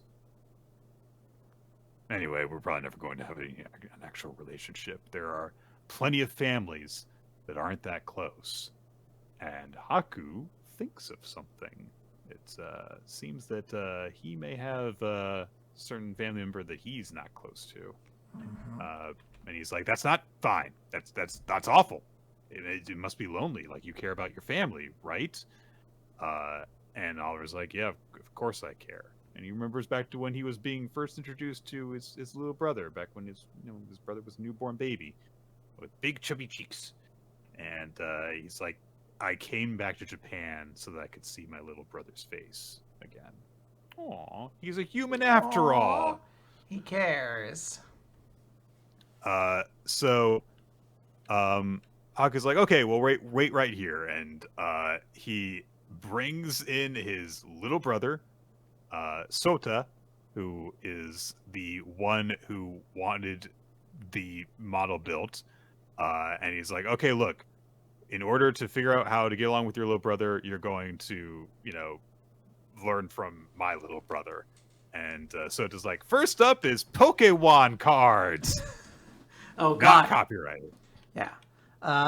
Yeah, if it was a Yu-Gi-Oh card, they could use it, I believe, still, but yeah. And then in the last couple of pages, we just check in on Oga for a second. She is living with her grandmother, it seems. And they just, like, she gets home, she asks, like, oh, have you eaten, and all that, and then she just starts to ask her something, stops, instead goes to her room, and she just lies on her bed and stares at the invitation, wondering what she's going to do with it. Yeah, I That's it. assume the implication is that she considered saying something about the invitation to her grandma and is held off because she doesn't know what to do. And it's really, really sweet. It's only 2 pages, but this gives a great little look into Oga's life, and I'm very glad that's not forgotten. There was like a part of me that was like, oh no, are we just going to kind of phase her out now that we've kind of established Haku as the lead and stuff like that? I'm very glad to see that like her emotional well-being is still a thing the series is focusing on. And I really just like this exploration of Haku and like his, desire to relate to Oliver. And, part of it is coming from this lens of like, he wants this person to participate in the tournament, and he wants to get better, all these things. And then there's this level he's like, no, it's really bad to like not be able to connect with all of your family. We gotta make this, we gotta change this from happening, right? Like you love your family, so like we gotta make this happen. I really like Haku's character. Every week, like we kind of just get a little bit more about him, and I'm like, oh man, this character really is just like a good bean. Yeah, he's just kind of a little dickhead too. That's fine. So, Now, of course, Nick, we've just talked about a series we both boy. love so tremendously. Let's, of course, talk about one we love just as equally in New Exorcist. Chapter 36, they have a shot at victory. So last time, Suo and Hoshina had a very good plan to escape, right? Yep, they were like, we'll go to the bathroom. We'll go to the bathroom and sneak out. The girl that went with them, scary, it turns out. Yeah. She demands that they come back with her. And so Suo's like, oh, Shiroha, well, we should give up. It's like, I know Shiroha is weak because she doesn't have her shadow guy with her. Why is Suo weak? Who gives a shit? All right. I don't. They're both like, oh my gosh, we can't, like, these are like level 3s or something. Like, I don't know what level they're supposed to be. I thought you're supposed to be a level 4 before you got like a fully human form, but they're like, hey, these people are dangerous. Like, right. they're probably too strong for us to take on. We should just surrender as opposed to being like helplessly slaughtered before them, which makes sense. But this is just such like an anti-tension scene where they're just like, our plan to sneak out using the bathroom didn't work. Should we just give up? I'm like, I guess so. I'm like, cool. I think that like every one of our main characters is lame in this chapter in terms of like, maybe I should do something. That's just kind of the general vibe from everyone. Kyokatsu shows up, gashes up the girl, and then they're like, oh, but Yajima's currently said, no need to worry. I let them take care of the level 3, and they'll totally be fine. They'll totally be fine. So the other 2 girls that were also guarding them have also shown up, and the girl that got gouged, like she's getting some sort of weird monstrous growth where she was ripped apart that's like regenerating. And Kyokata says, don't be pessimistic. They have a shot at victory. Okay. So Shitatsu and Gakuro are squaring off against the monster that killed their dad! And Shitatsu's like, wait, why'd you come back to help me? What about the others? Oh, they got backup! They'll be okay! Let's defeat this spirit together! And Shitatsu stares at him in shock for a second, then says, no, you stay out of this! And then dashes ahead to start fighting the thing. And Gakuro goes, what? Oh, I shouldn't force my way into this fight right now.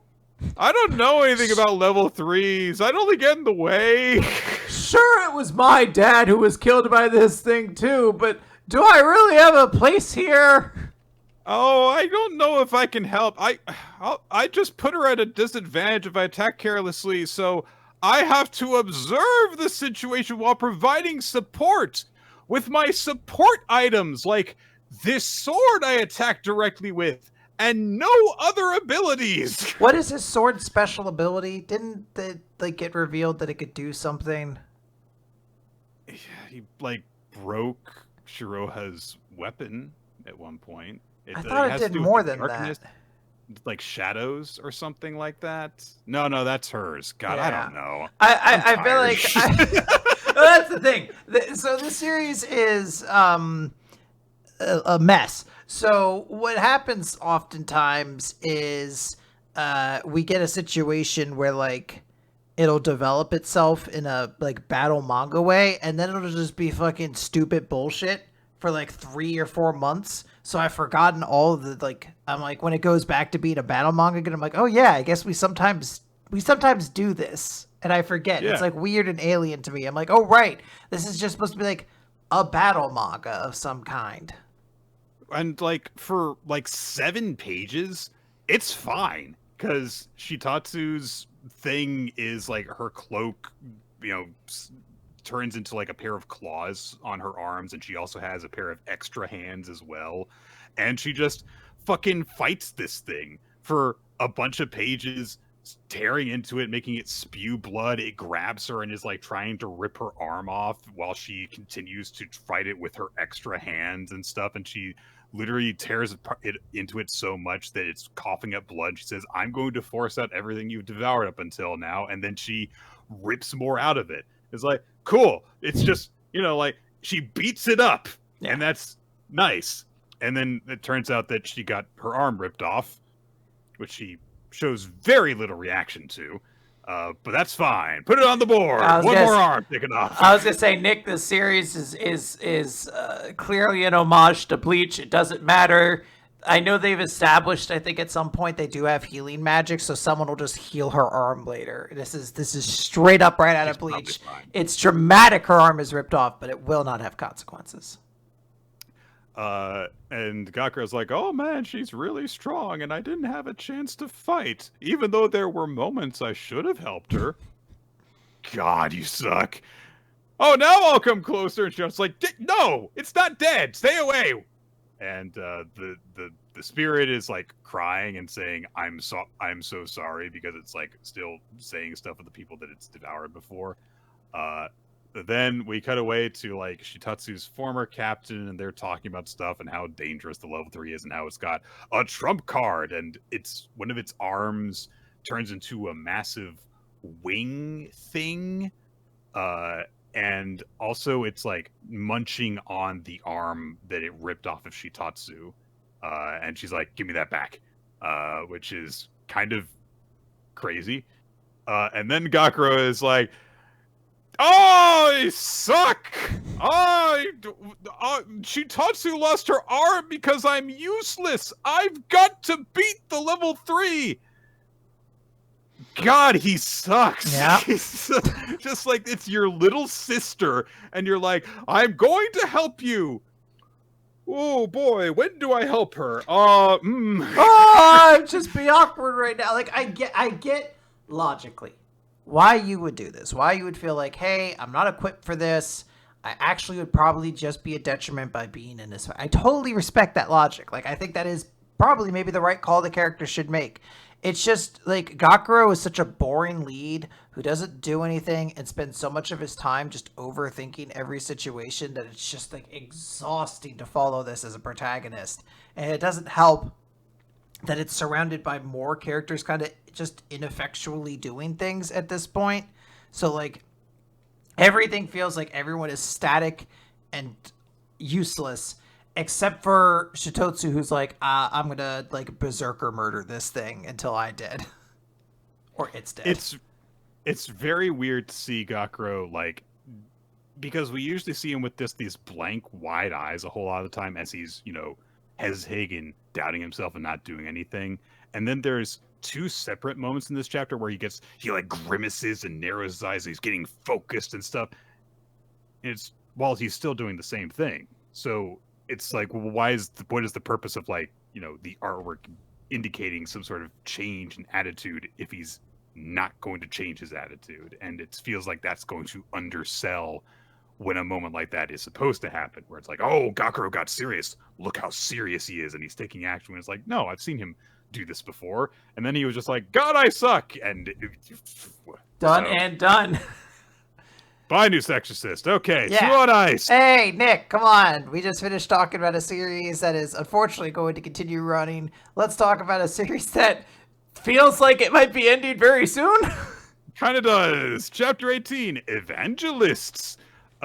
So 2 hours after Hayuma and Kisara did their side-by-side triple axel in practice, they got to go to a freaking pep rally for the Olympics, where they're meeting up with like Olympics representatives for skating and stuff. There is a cute moment where like they've gotten drinks and stuff, and Hayuma's like, "Oh, what drink did you get, Kisara? Sports drink."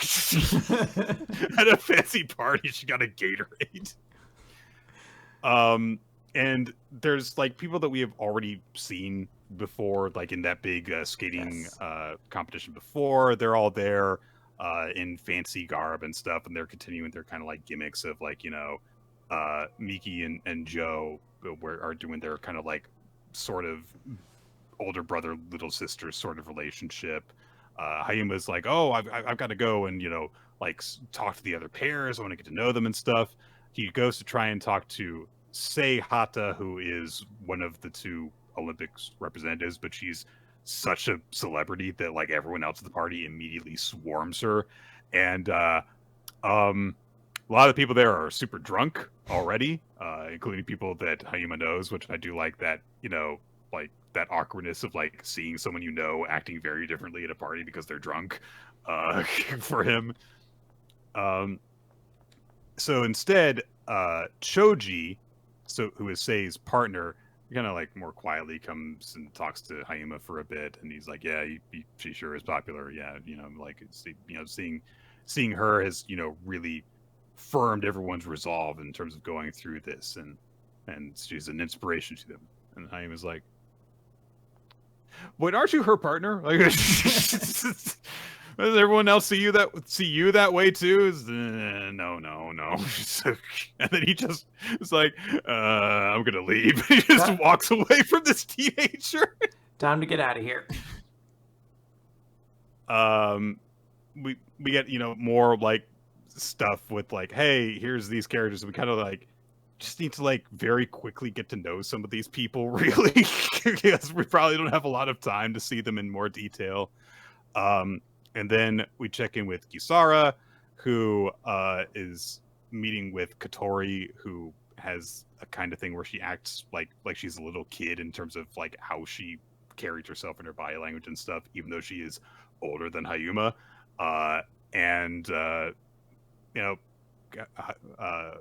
Hayuma's getting swarmed by people. He tries to like get away from the party when it gets awkward, because Tora asks if Kisara has any girlfriends, because he's lonely, basically. Yep. And then Hayuma spots a new character who has like very pale skin and white hair, but before he can approach him, Tora catches him and is like, "Oh yeah, that's Mukao. He was this kid with a weird name, Mukao. But he's also very good." Mm-hmm. Mukao. I don't know what I'm doing. It's just one of these things in a chapter that feels like this series is like potentially maybe on its way out, or at the very least it's kind of like ending its like first part of the story and moving towards something else. It's one of these things, it's like, why are we learning about this guy? Like, it's just like, well, the author really liked this design and wanted us to hang out with him.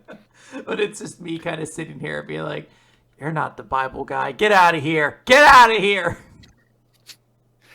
Katori and Kisara talk a bit about stuff.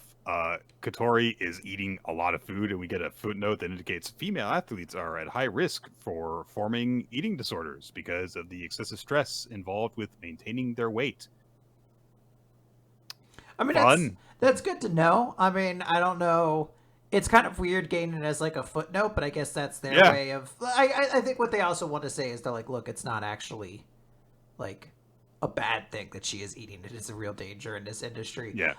But I don't know 100% how I feel about it just being like a footnote in a series when it feels like this is something that could maybe even be discussed at some point or like brought up in the text.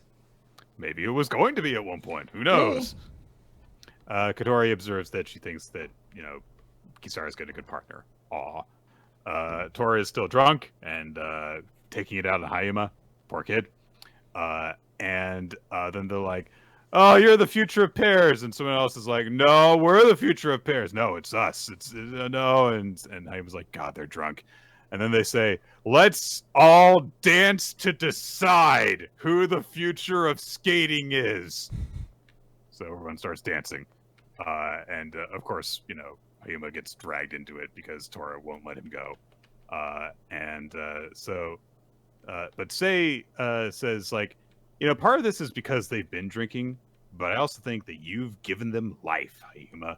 Because no one pays attention to pairs. Few compete in it. It's constantly life-threatening. Domestically, it's usually treated as an inferior sport. The people who choose pairs despite that, there are also people like me who are dedicated from the start, but the ones who weren't aren't always optimistic. A lot of them start feeling pairs already feeling discouraged. And I'm grateful you chose pairs because I don't think it matters why you chose it. I want you to love pairs from the bottom of your heart. With that in mind, when I saw your side-by-side triple axel, I thought you were so pure and radiant, and that makes people want to skate pairs too.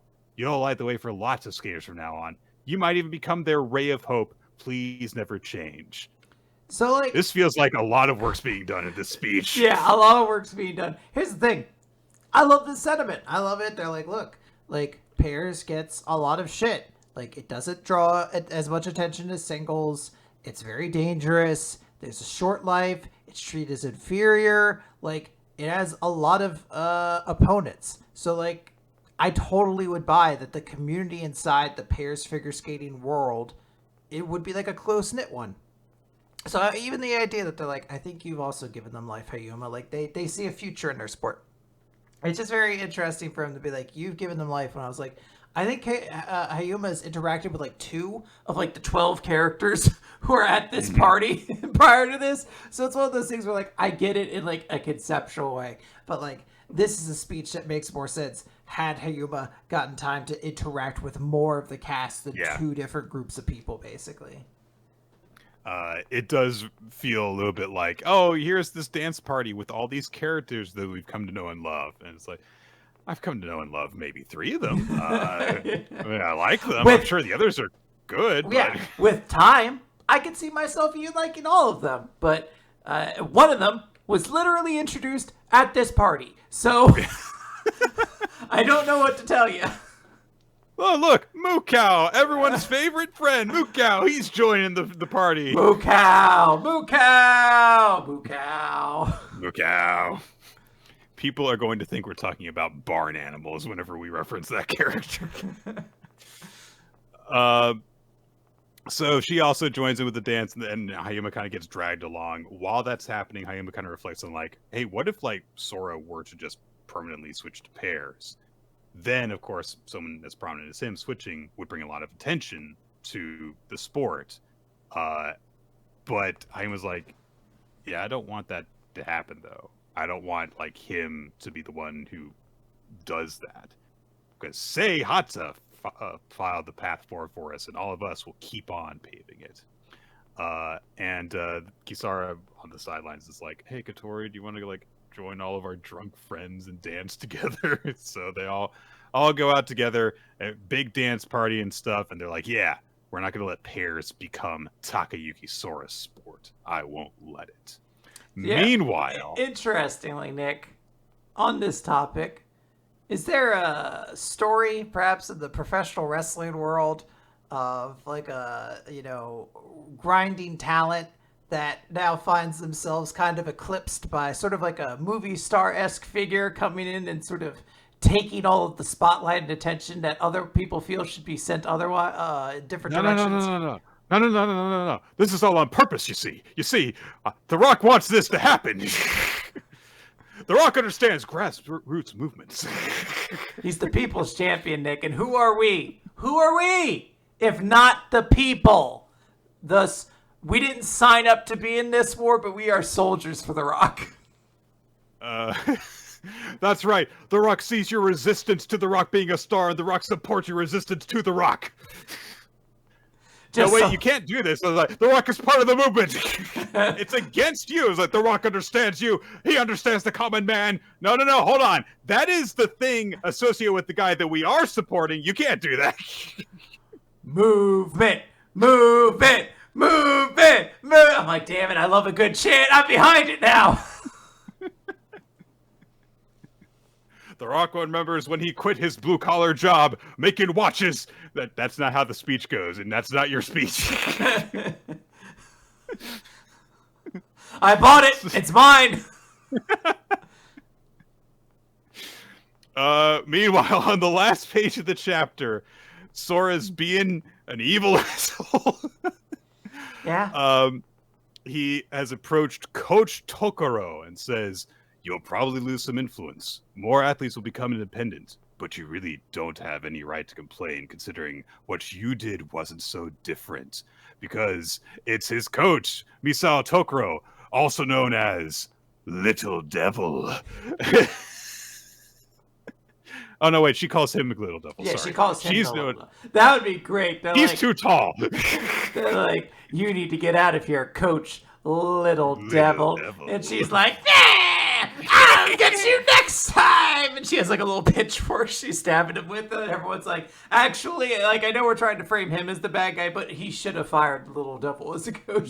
She's not good at her job. She's responsible for having ostracized Kisara, and Sora's just fired her. So, yeah. Because, he wants to go into pair skating. It makes sense. Because she doesn't drive with that. So it makes a ton of sense.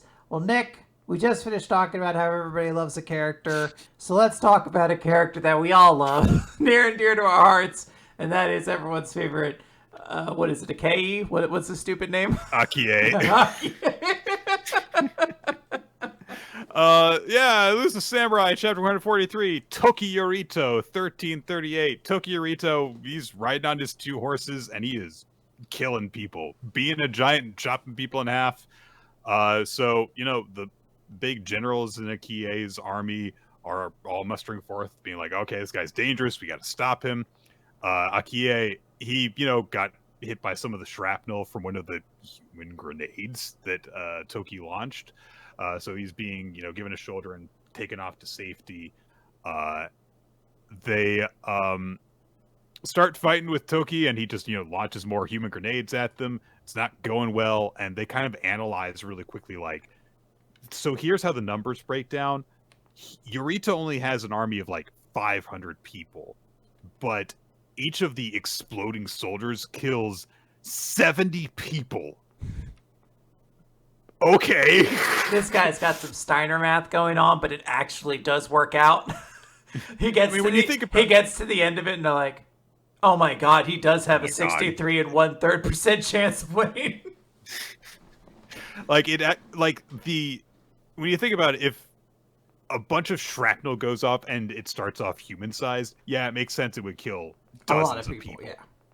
It's just when you consider the force required to explode a person by throwing them and how ridiculous that is. So they're like, yeah, with the troops that he has, if you were to use them all as bombs, he could kill 35,000 people.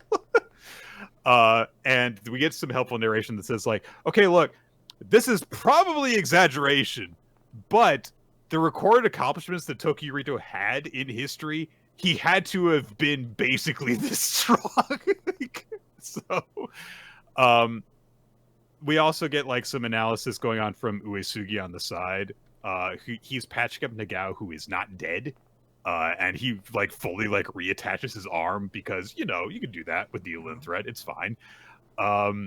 And he says hey, so that kid said that if I hadn't modified you, that maybe you would have been stronger. Do you think you could have beaten him if that were the case? He's like, no, definitely not, Uesugi-sama. He's like, you're fucking lying to me. Fine. Could you defeat that guy? And Nagao says, I would lose 8 out of 10 battles with him. All right. Still sounds kind of confident to me. That guy is a house. Yeah. So, all right. Honestly, I I'm pretty proud of your confidence level that you thought you could take 2 out of 10 fights with him. 1 out of 5? That's not bad. That's pretty solid. Like, if your assessment is accurate, I would bet money on you because the payout would have to be more than 5-1. Yeah. Like, that's crazy. Like, imagine if I had that where I was like, oh yeah, I could take fucking Brock Lesnar in a fight. Maybe not every time, but 1 out of 5 times I could take him down. You would absolutely be like, that's incredibly impressive. So, the trash-talking guy with the thick dialect, I don't know his name, he attacks Yurito, and I guess twists his head around or something, or I think he might attack him from behind or something. It's kind of hard to tell, but Yurito turns to look at him, and then just grabs a dude and throws it at him. Yeah, I think it's supposed to be like he hits him in the head real hard, but his head just like wobbles back. Like it's just not enough. This man is made of fucking adamantium. Right. So like, shit, we just can't stop this guy. So eventually Shizuku speaks up. She calls to Date, the kind of plain guy with the mutton chops. I guess it's supposed to be him cracking his neck back into place. He's like, crack, crack. Like, you bitch, you attacked my head from behind. I'm gonna crack my neck back. Didn't even matter. Right. So she says, like, look, if we've got, like, tight formation right now, it just makes us easy targets for all these shrapnel bombs. So instead, you should have your troops scatter and then have archers pick off their cavalry from a distance. But Date brings up, like, I mean, but aren't they going to overrun us, though? Because, like, then we won't have ordered ranks. But Shizuka says, like, look, just leave that to the Hojo. We'll slow the charge so that you can hit them with your arrows. Yep, Toki picks up another guy to use as a grenade. But this time, his hand gets struck by a rock. And the guy flies off his sword. I do like how in the next panel, you can actually see him hit the ground harmlessly. And yeah, Kojiro and Tokiyuki have ridden that up guy in was front so of him. Excited. He's like, oh, phew, I'm fine. And then he sees that like charging horses are coming up. He's like, oh, I kind of wish I had exploded now. At least it would have been cool then. Yeah, this feels like it's really going to hurt and take longer. So yeah, they're like, okay, yeah, so we're gonna essentially, it's gonna be like how we were the rear guard with Hoshina's unit before. So their charge is being disrupted now. And because this is the Elusive Samurai, we can't, get away from the weird horniness of these soldiers towards children for very long. Freaking guy Momonoi, the guy with the, hair, the pompadour, spots Ayako and is like, hey, you want to be my bride? And Shizuku has specifically instructed Ayako to draw his cavalry away. So she's like, if you catch me, I might consider it. Gross. And she's like, blushing and striking a provocative pose, and she's like 14, like at tops. So this full adult man is like, goes after her, yay. So that happens, and then it's like, all right, the chase is on. All these kids are drawing the attention of Toki Yurito's army, disrupting their bomb attacks while arrows are setting up to attack them. Tokiyuki does these very agile dodges on horseback, but there's a problem now, which is that they have made themselves a target for Toki Yurito, and we get Nanbokucho Tag, the man-eating demon Toki Yurito, and he's drawn to look even bigger as he's chasing after Kojiro and Tokiyuki and setting off freaking explosions in their wake as he goes after them. And that could have been the end of the chapter. It could have been. we could have ended on kind of a strong note, yeah. But we cut over to where Akiya is, and he's getting patched up after getting his ass kicked. And he's thinking to himself, Toki is a monster. All my retainers are uniting to face him. And he's like, my Azuma Ebisu have supported me in bright and beautiful display of loyalty. He's acting like he's proud of them for a second. They're like, yes, so leave the rest of them. No, I'm the main character! I'm important! I'm the most important character in this time skip! I have to go and fight! Yes. Okay. So, Nick, it doesn't sound like we particularly enjoyed this chapter. But you know what I think we will enjoy? Akane-banashi, story 96. It's just Rakugo.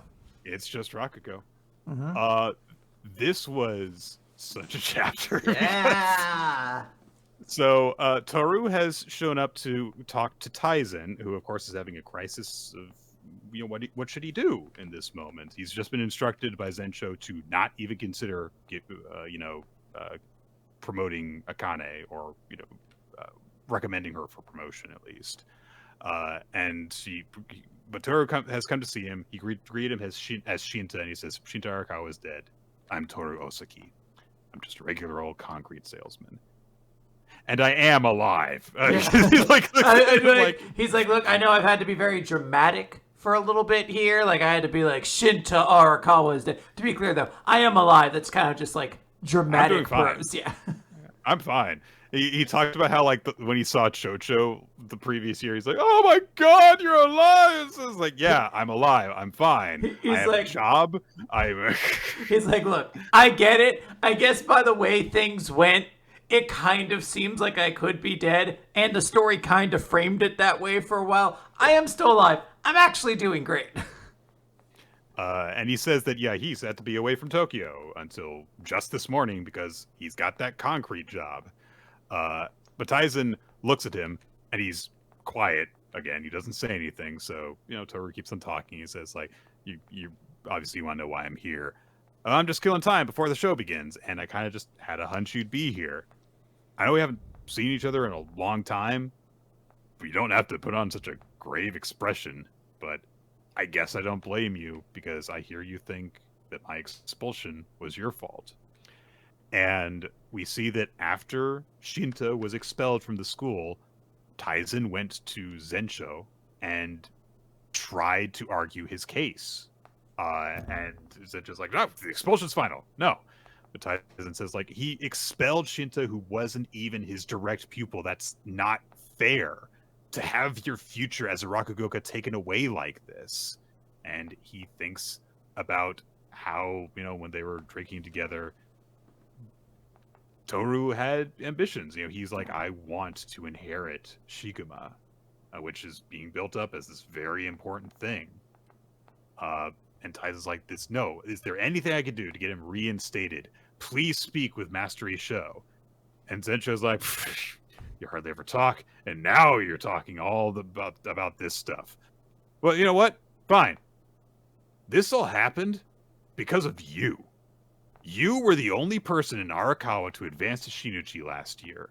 And unlike that young fella in the Kanjakute, talking about Chocho, you're not making a splash. Nobody's buying. That is why Isho came to the decision he did. He said, we don't need people like you who are Shinichi in name only. You get it, Taizen? This whole expulsion controversy is your fault. Aww. What a dick. Yeah. It's really like cementing, like, yo, fuck this fucking Afro guy. I hope you fucking fall and hurt yourself. Isho is allowed to have, like, final boss, cool villain with a point energy. This guy's just an asshole. Yeah. This is just a dickhead. It makes sense, though, because he is meant to be the grander antagonist of this sort of little arc where it's like, right. Oh, will Tenzin defy his master and give Akane his recommendation, etc., etc. Taizen probably doesn't say any of this to Tohru, because, he hardly ever talks. But Tohru gets the point anyway, and he just shakes his head, and he's like, you're taking this too seriously, and so is my daughter. It's just Rakugo. I have regrets, sure, but I can't dwell on the past. It didn't ruin my life, and he thinks of his wife and his daughter. He's like, I have a fucking great wife and an awesome daughter. Like, my life is not bad. Yeah, he's like, look, I'm going in a different direction, but I'm still moving forward. If you feel pity for me, it's a wasted gesture. And then he looks down at his watch and is like, oh, look at the time. Come on, let's go to the hall. This is a great candidate for Speech of the Year. It means a lot, I think. I know we're in manga, so we have to sit here and dwell upon nonsense sometimes. Like we have to kind of sit here and be like, yes, it's Rakugo, this is serious business, but it is nice to have a character who could show up to kind of cut through, you know, the artifice that we have to build a series upon and just be like, everyone here is taking this too seriously. It's Rakugo. My life was not ruined because I was expelled. I'm still doing okay. Like, please do not use me as the justification for your revenge quest. I'm doing great. Right. It's very, very bold too, considering that Rakugo is something that I'm sure like not everyone is interested to read a story about. So Yeah. it's nice to see that the story is at a point now where it's like an established series and a character can just say, it's like, it's not that important, guys. This is not like something you can really do in the first chapter of this story. Yeah. We have to spend some time seeing Akane be like, I have to do this. I have to, for like we can have her dad actually show up to be like, you know, actually doing just fine.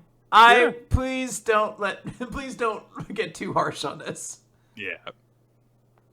Taizen does start to say something, but Tohru says, he cuts him off and says, hey, what more can you ask for? When your troubles are heavy, putting on a smile is the best thing you can do to improve your mood. And Taizen does give a little smile, and he says, you haven't changed. And, yeah. And Tohru says, yeah, I guess not. Whether I'm a rakugoka or company salesman, I'm still me. Aww. Yeah. But of course, there is still the matter of like, oh, they've got to get there. And there's only 5 minutes until Akane's opening act. She's like getting herself hyped up. She's like doing some stretches, and Asuka starts to ask, hey, are you okay? But she holds up a hand and is like, nothing to worry about. The most important thing is that this event is a success. You got to worry about yourself. You're the headliner. And Asuka, you know, he understands, like, I mean, there's no way she's fine, but you know, they're like, yeah, all right, let's kick some ass. He starts to, you know, get his kohai hyped up and everything. But then at just that moment, Taizen shows up. He is escorted in. Chocho comes up to him immediately and starts to tear into him, like, where have you been? And then Tohru is there with him. And Chocho is shocked and confused for a second, and he, you know, realizes that whenever they would hang out together, Tohru was always the mediator between the two of them. And so Chocho's like, I guess this is your role, huh? And then he does, you know, continue to scold Taizen a little bit. But Akane and Asuka are watching this from the sidelines, and Akane's like, so the reason Master Taizen is here on time is because Dad brought him? And she meets eyes with her dad, who looks away, and he's like, yeah, I've got to head for the seats. But before he goes, he says, that kimono really suits you now. Aww. It's so fucking cute. Like, Akane, like, starts to lose it for just a second. And I was her. Literally, I was her in this moment. He says, that kimono looks so cute. And it's like, that's so fucking, come on. I have things to do today. And she's gonna go on the stage. Yeah. I was like, so I have like, stuff to do. Fuck. Wiping the tears out, yeah. And Chocho's like, all right, come on, we gotta do this. It's time for the fun of Rakugo to begin. So, happy times now. Let's do it. It's Asuka's big promotion. It's been built up as it's going to be a big thing in the Rakugo world. There's going to be some fallout from this now. Yeah. And we will get to see what that is. But first, we're going to get to see how this Tanuki Dice performance of Akane's turned out. And I'm hyped for that. So this is really, really good shit. Yeah, I'm excited to see. It's because it seems like between what Chocho gave as a recommendation for Akane and then what Tohru kind of says in this chapter, that like Rakugo should be kind of fun. Like, you're taking this too seriously, Akane, and I'm very curious to see how her betrayal kind of captures her letting go of it a little bit. I think it's just so cool and important that Tohru is here and she gets to kind of be and like perform live for her dad. Like, she's technically done it before. We know he's seen some of her streams, but like to see him in the audience and everything like that. Yeah. There's like a lot of emotional build up here that I'm very excited for, and there's just like a lot of cool story beats going on. They're kind of nailing the fact that there's a lot of different characters here, as I mentioned earlier. Like we're creating a much larger antagonist to deal with in the Afro guy. So it's like, hey, what's deal with Gensho? Like we have to like do this great performance, but know that there's like a dickhead who is going to try to use like rank and tradition to make it so it won't happen, and it's compelling, and I'm enjoying every second of it so far. Absolutely. But Nick, we got to experience the love of a father to a daughter, so let's do it one more time with One Piece chapter 1106 on your side. Robin's giving this crocodile a cute outfit. I agree. Yeah. That is a cute outfit. Look at how tiny his legs are. Yeah. But look how big his tail is. Absolutely. He skips leg day, doesn't skip tail day. That's right. So we open with sort of a follow-up to the cliffhanger of last week of the Marines saying, oh, look at them. This is the people on the boat saying, look at them going at it, just like the paper said, but it's the shadow of this boat approaching. However, Nick, this does not look like Blackbeard's log ship. Interesting. On the island itself, Luffy, full of food, has decided to digest all of the food. He just figured it out. So all down. He goes into Gear 5 immediately. All the Marines are like, "Oh, let's just capture him. Let's put the handcuffs on him. Let's just do it now." He does like the Roger Rabbit thing. But it looks like they don't even get the chance because the Buster Call is interrupting everything. There's like a 1, 2, kaboom, and then we don't really see. But we then move over to the cliffhanger before, which is Kuma, Bonnie, Frankie, and Atlas are all falling from the sky, and Saint Saturn has given out the order to the pacifistas to just destroy this family, to specifically target Kuma and Bonnie and kill them. So that I may appreciate the delicious irony of it all. Yeah. Those poor fucking humble fools are folly fools. Those poor people. Yeah, those jerks. Note to self, think of better insults. Note to self, pay people to make better insults for me. Note to self, make them do that, then kill them. So that no one will know I can't think of snappy insults. Hey there, you bitches. No, like, actually, not bad, Mr. Saturn. Here's 10 berries for that. Stabs him in the knife. Sir, you don't have to hand him the berries if you're just going to kill them anyway. No, I want to feel like I really got them won over. Anyway, the pacifistas are going to kill Bonnie and Kuma.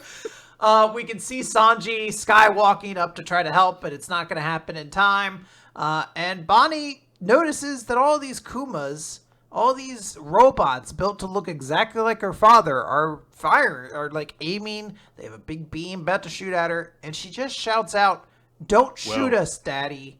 Help us!" Atlas tells her. Oh, Atlas says something. Sorry, yes, I missed that part. So Atlas says something to Bonnie, so she says, "Don't shoot us, Daddy. Help us escape this island."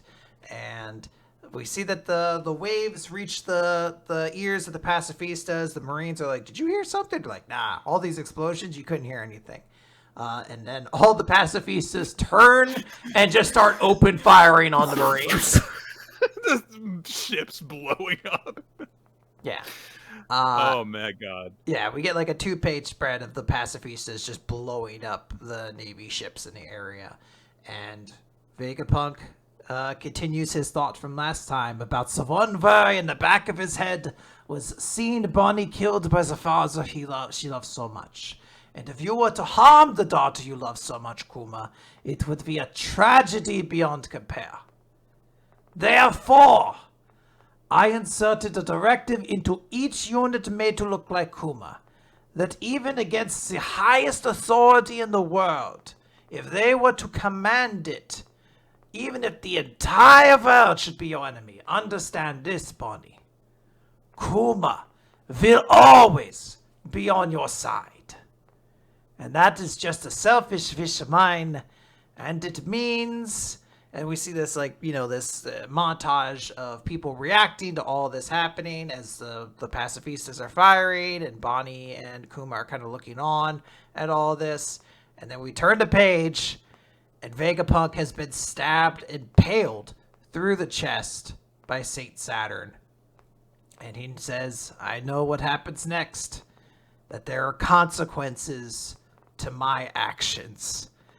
We don't see Saint Saturn really say anything. We just see in his eyes a glare that lets him know immediately. Yeah. He's like, you fucking piece of shit. Yeah, he is. There are veins on his head. He is very, very angry. Yes.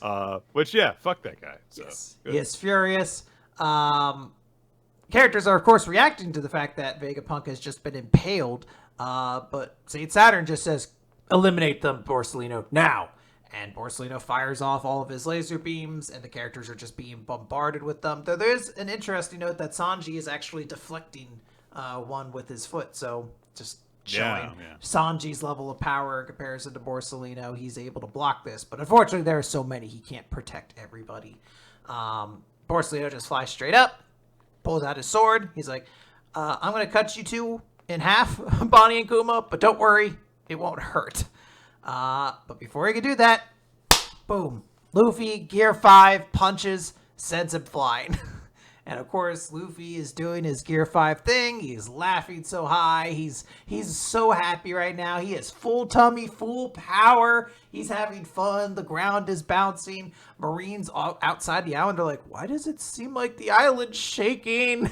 And then like someone else is like, shut up! The pacifistas are killing us! Sorry? Yeah.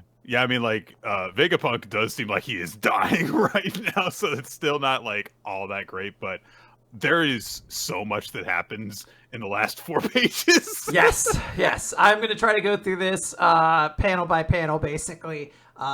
Bonnie runs up to Vegapunk, and she's like, Vegapunk, you have to come with us. They'll kill you. Also, you're just dying now. We should get you medical attention, but, you have to come with us. We cut over to the robot that has been underneath this island, or at the kind of below part of it, and we hear the music and we see the robot's eyes lighting up again, but now it comes with a creak as if the robot is moving. Vegapunk says that this rhythm, as we briefly flash back to the connection that Bonnie and Kuma have had, where her dad taught her about Nika and was doing his dance to the drums of liberation. Vegapunk says, you didn't realize it, Bonnie, and I couldn't be sure until I saw it for myself. But the very same Straw Hat Luffy that Kuma had his eyes on was Nika, the sun god. Kuma was right. The Buster Call is futile. For centuries, people all over this world have been waiting for him. Yep. Cut to the northeast coast of Egghead. I saw that smile, Nick. I feel like I know the energy that's about to come. A huge ship, some might even say gigantic, starts to overshadow the Navy, and they say, it's them all right. I thought they fell apart over 100 years ago. Why are they here? And there are fires against them. They're trying to attack, but it doesn't matter as we are reintroduced to Dory and Brogy, Nick. The giant pirates are here to pick up Straw Hat. Or should they say, the sun god? Yeah, and each of them immediately destroys a Navy ship. Yeah. Very easily. Fuck yeah, the giants are here! Nick has said many times, this is when you really got into One Piece, is during the little garden arc. Yep. And Dory and Brogy are here to save the day. We'll see. They're definitely here to aid the Straw Hats, though. Yes. I could I don't know if I could describe how excited I was in the last couple of pages of this chapter, because it's just so much stuff happens all in a row. Luffy comes back, he's in gear 5, and he starts seemingly to have like what it looks like is going to be his big fight, and this is going to be against Kizaru. That's what it looks like right now, because he's already had some exchanges with him, and he goes back to punching him and stuff. The freaking robot starts moving. Bonnie sees Luffy and starts to have hope again, and that seems to be directly related to how powerful she can be. And then the goddamn giant pirates show up. I am really happy with how things are going all of a sudden. You know, we hit the really low points as is necessary so that you can have the big turnaround, and this was a really big, satisfying turnaround. So I was very happy with this. Yeah, this was a crazy chapter with so much going on.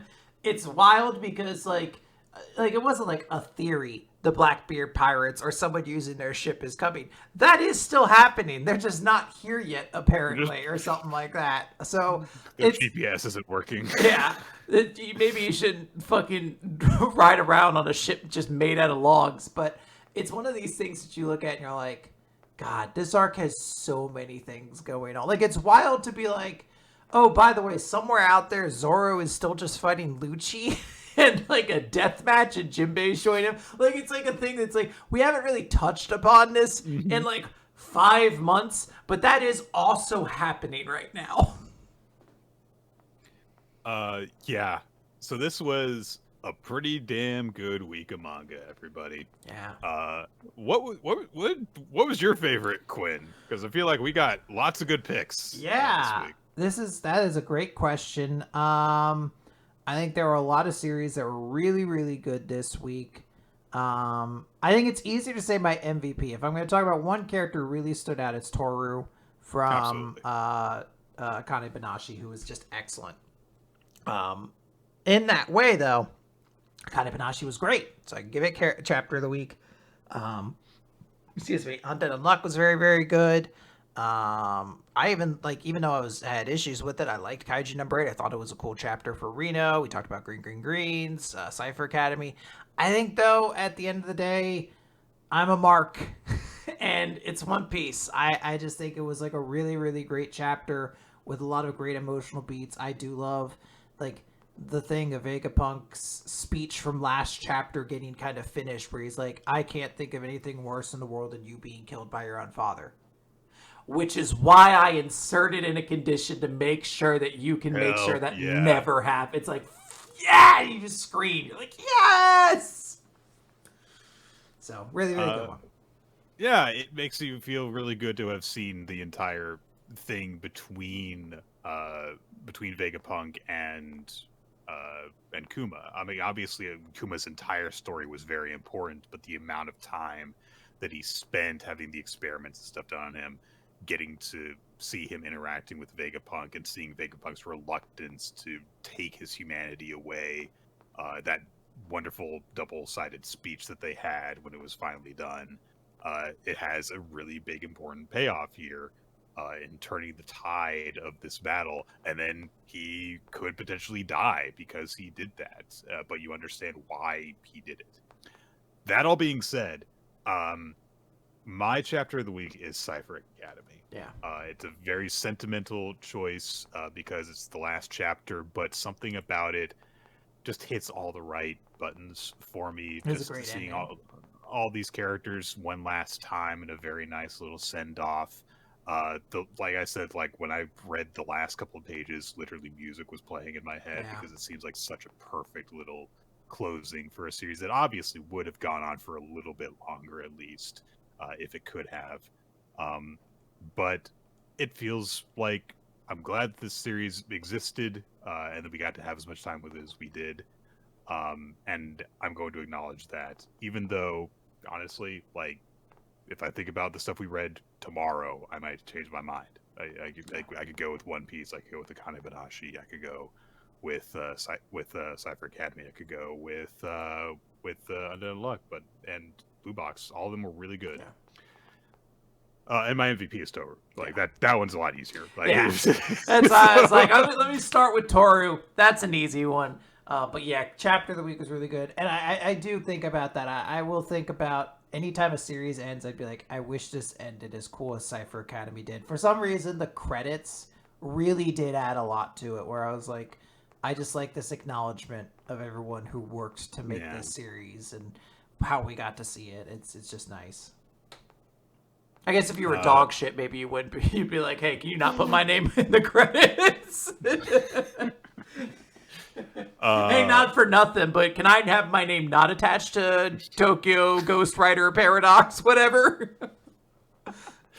Do we have a audience picks? Yeah, the audience and me lined up completely. One Piece as chapter of the week, and Tohru lined up with all of us MVP. Nice. All right. Guys, that is going to do it for Weekly Manga Recap this week. We will see you all next time here at twitch.tv/ReloadC. We record on Wednesday evenings, usually starting around 7:30 to 8 Eastern Time. You can also follow us on social media, on the Blue Sky kind of stuff, and also join us on Weekly Manga Recap Discord. Through that, you can find the Google Doc, which is maintained by Ninja X3i. There is also our Patreon, patreon.com/Weekly Manga Recap, if you would like to help chip in for the show financially and also get some bonus content in return. Yes. We record bonus stuff each month for that. We just put up a new episode. I don't know if it got mentioned. I guess it's technically... No, we actually just would have been the newest. We just had a new bonus podcast where Nick and I did retrospective for some of the... Or live reading, I should say, rather, for some of the best chapters of 2023. So if you want to, you can go listen to that. And also there was a Buddy Chat episode uploaded not too far before that as well. That's right. We also want to thank... Wednesday Dale Cheddar and Milo Jack Stillitz for creating the opening sequence of the video version of Weekly Manga Recap, which you can check out on youtube.com/Weekly Manga Recap. The audio version is available in podcasty type places like Spotify and iTunes, and you can see all of our recorded episodes on weeklymangarecap.podbean.com, where we're trying to get it so that the timestamps actually indicate where the segments begin and end, but they insert ads into the episodes, and so it's hard to tell sometimes. They should stop doing that. I've been told that. I haven't gotten told by like 1,000 people, but a few people have told me that like I don't have any ads anymore. So I think I did find a way to turn those off. So hopefully the timestamps should be working. And we would also like to thank Steve Mann, who occasionally does title cards for the video version of the show. If you want to check out the Google Doc, there is where we take suggestions for future series that we might cover as a recommendation. You can ask questions that we'll answer on an eventual Q&A edition of the show. And also you can vote on like your favorites week to week and other stuff. Yeah. Plenty of cool stuff to do in our Discord. It's always a great place to check out. And again, special thanks to Ninja for always giving us the extra help we need. I don't really have anything else, Nick. Are we ready to head out? I mean, we're getting out comparatively early to what we usually do. No, we're not. All right, well, a little bit. Sometimes we don't start One Piece until after 10 o'clock, and I think this time we started before. It was just a big chapter. All right, let's put the credit sequence up here. Yeah. What was the song that plays through your mind? It's just like a tune. It wasn't a specific song. It was, okay. It was the song. It was a song that came from the heart. The manga loving part of my heart. Mine was "It's Raining Men." Okay, well, we don't have to be alike on everything. So. Bye, everybody.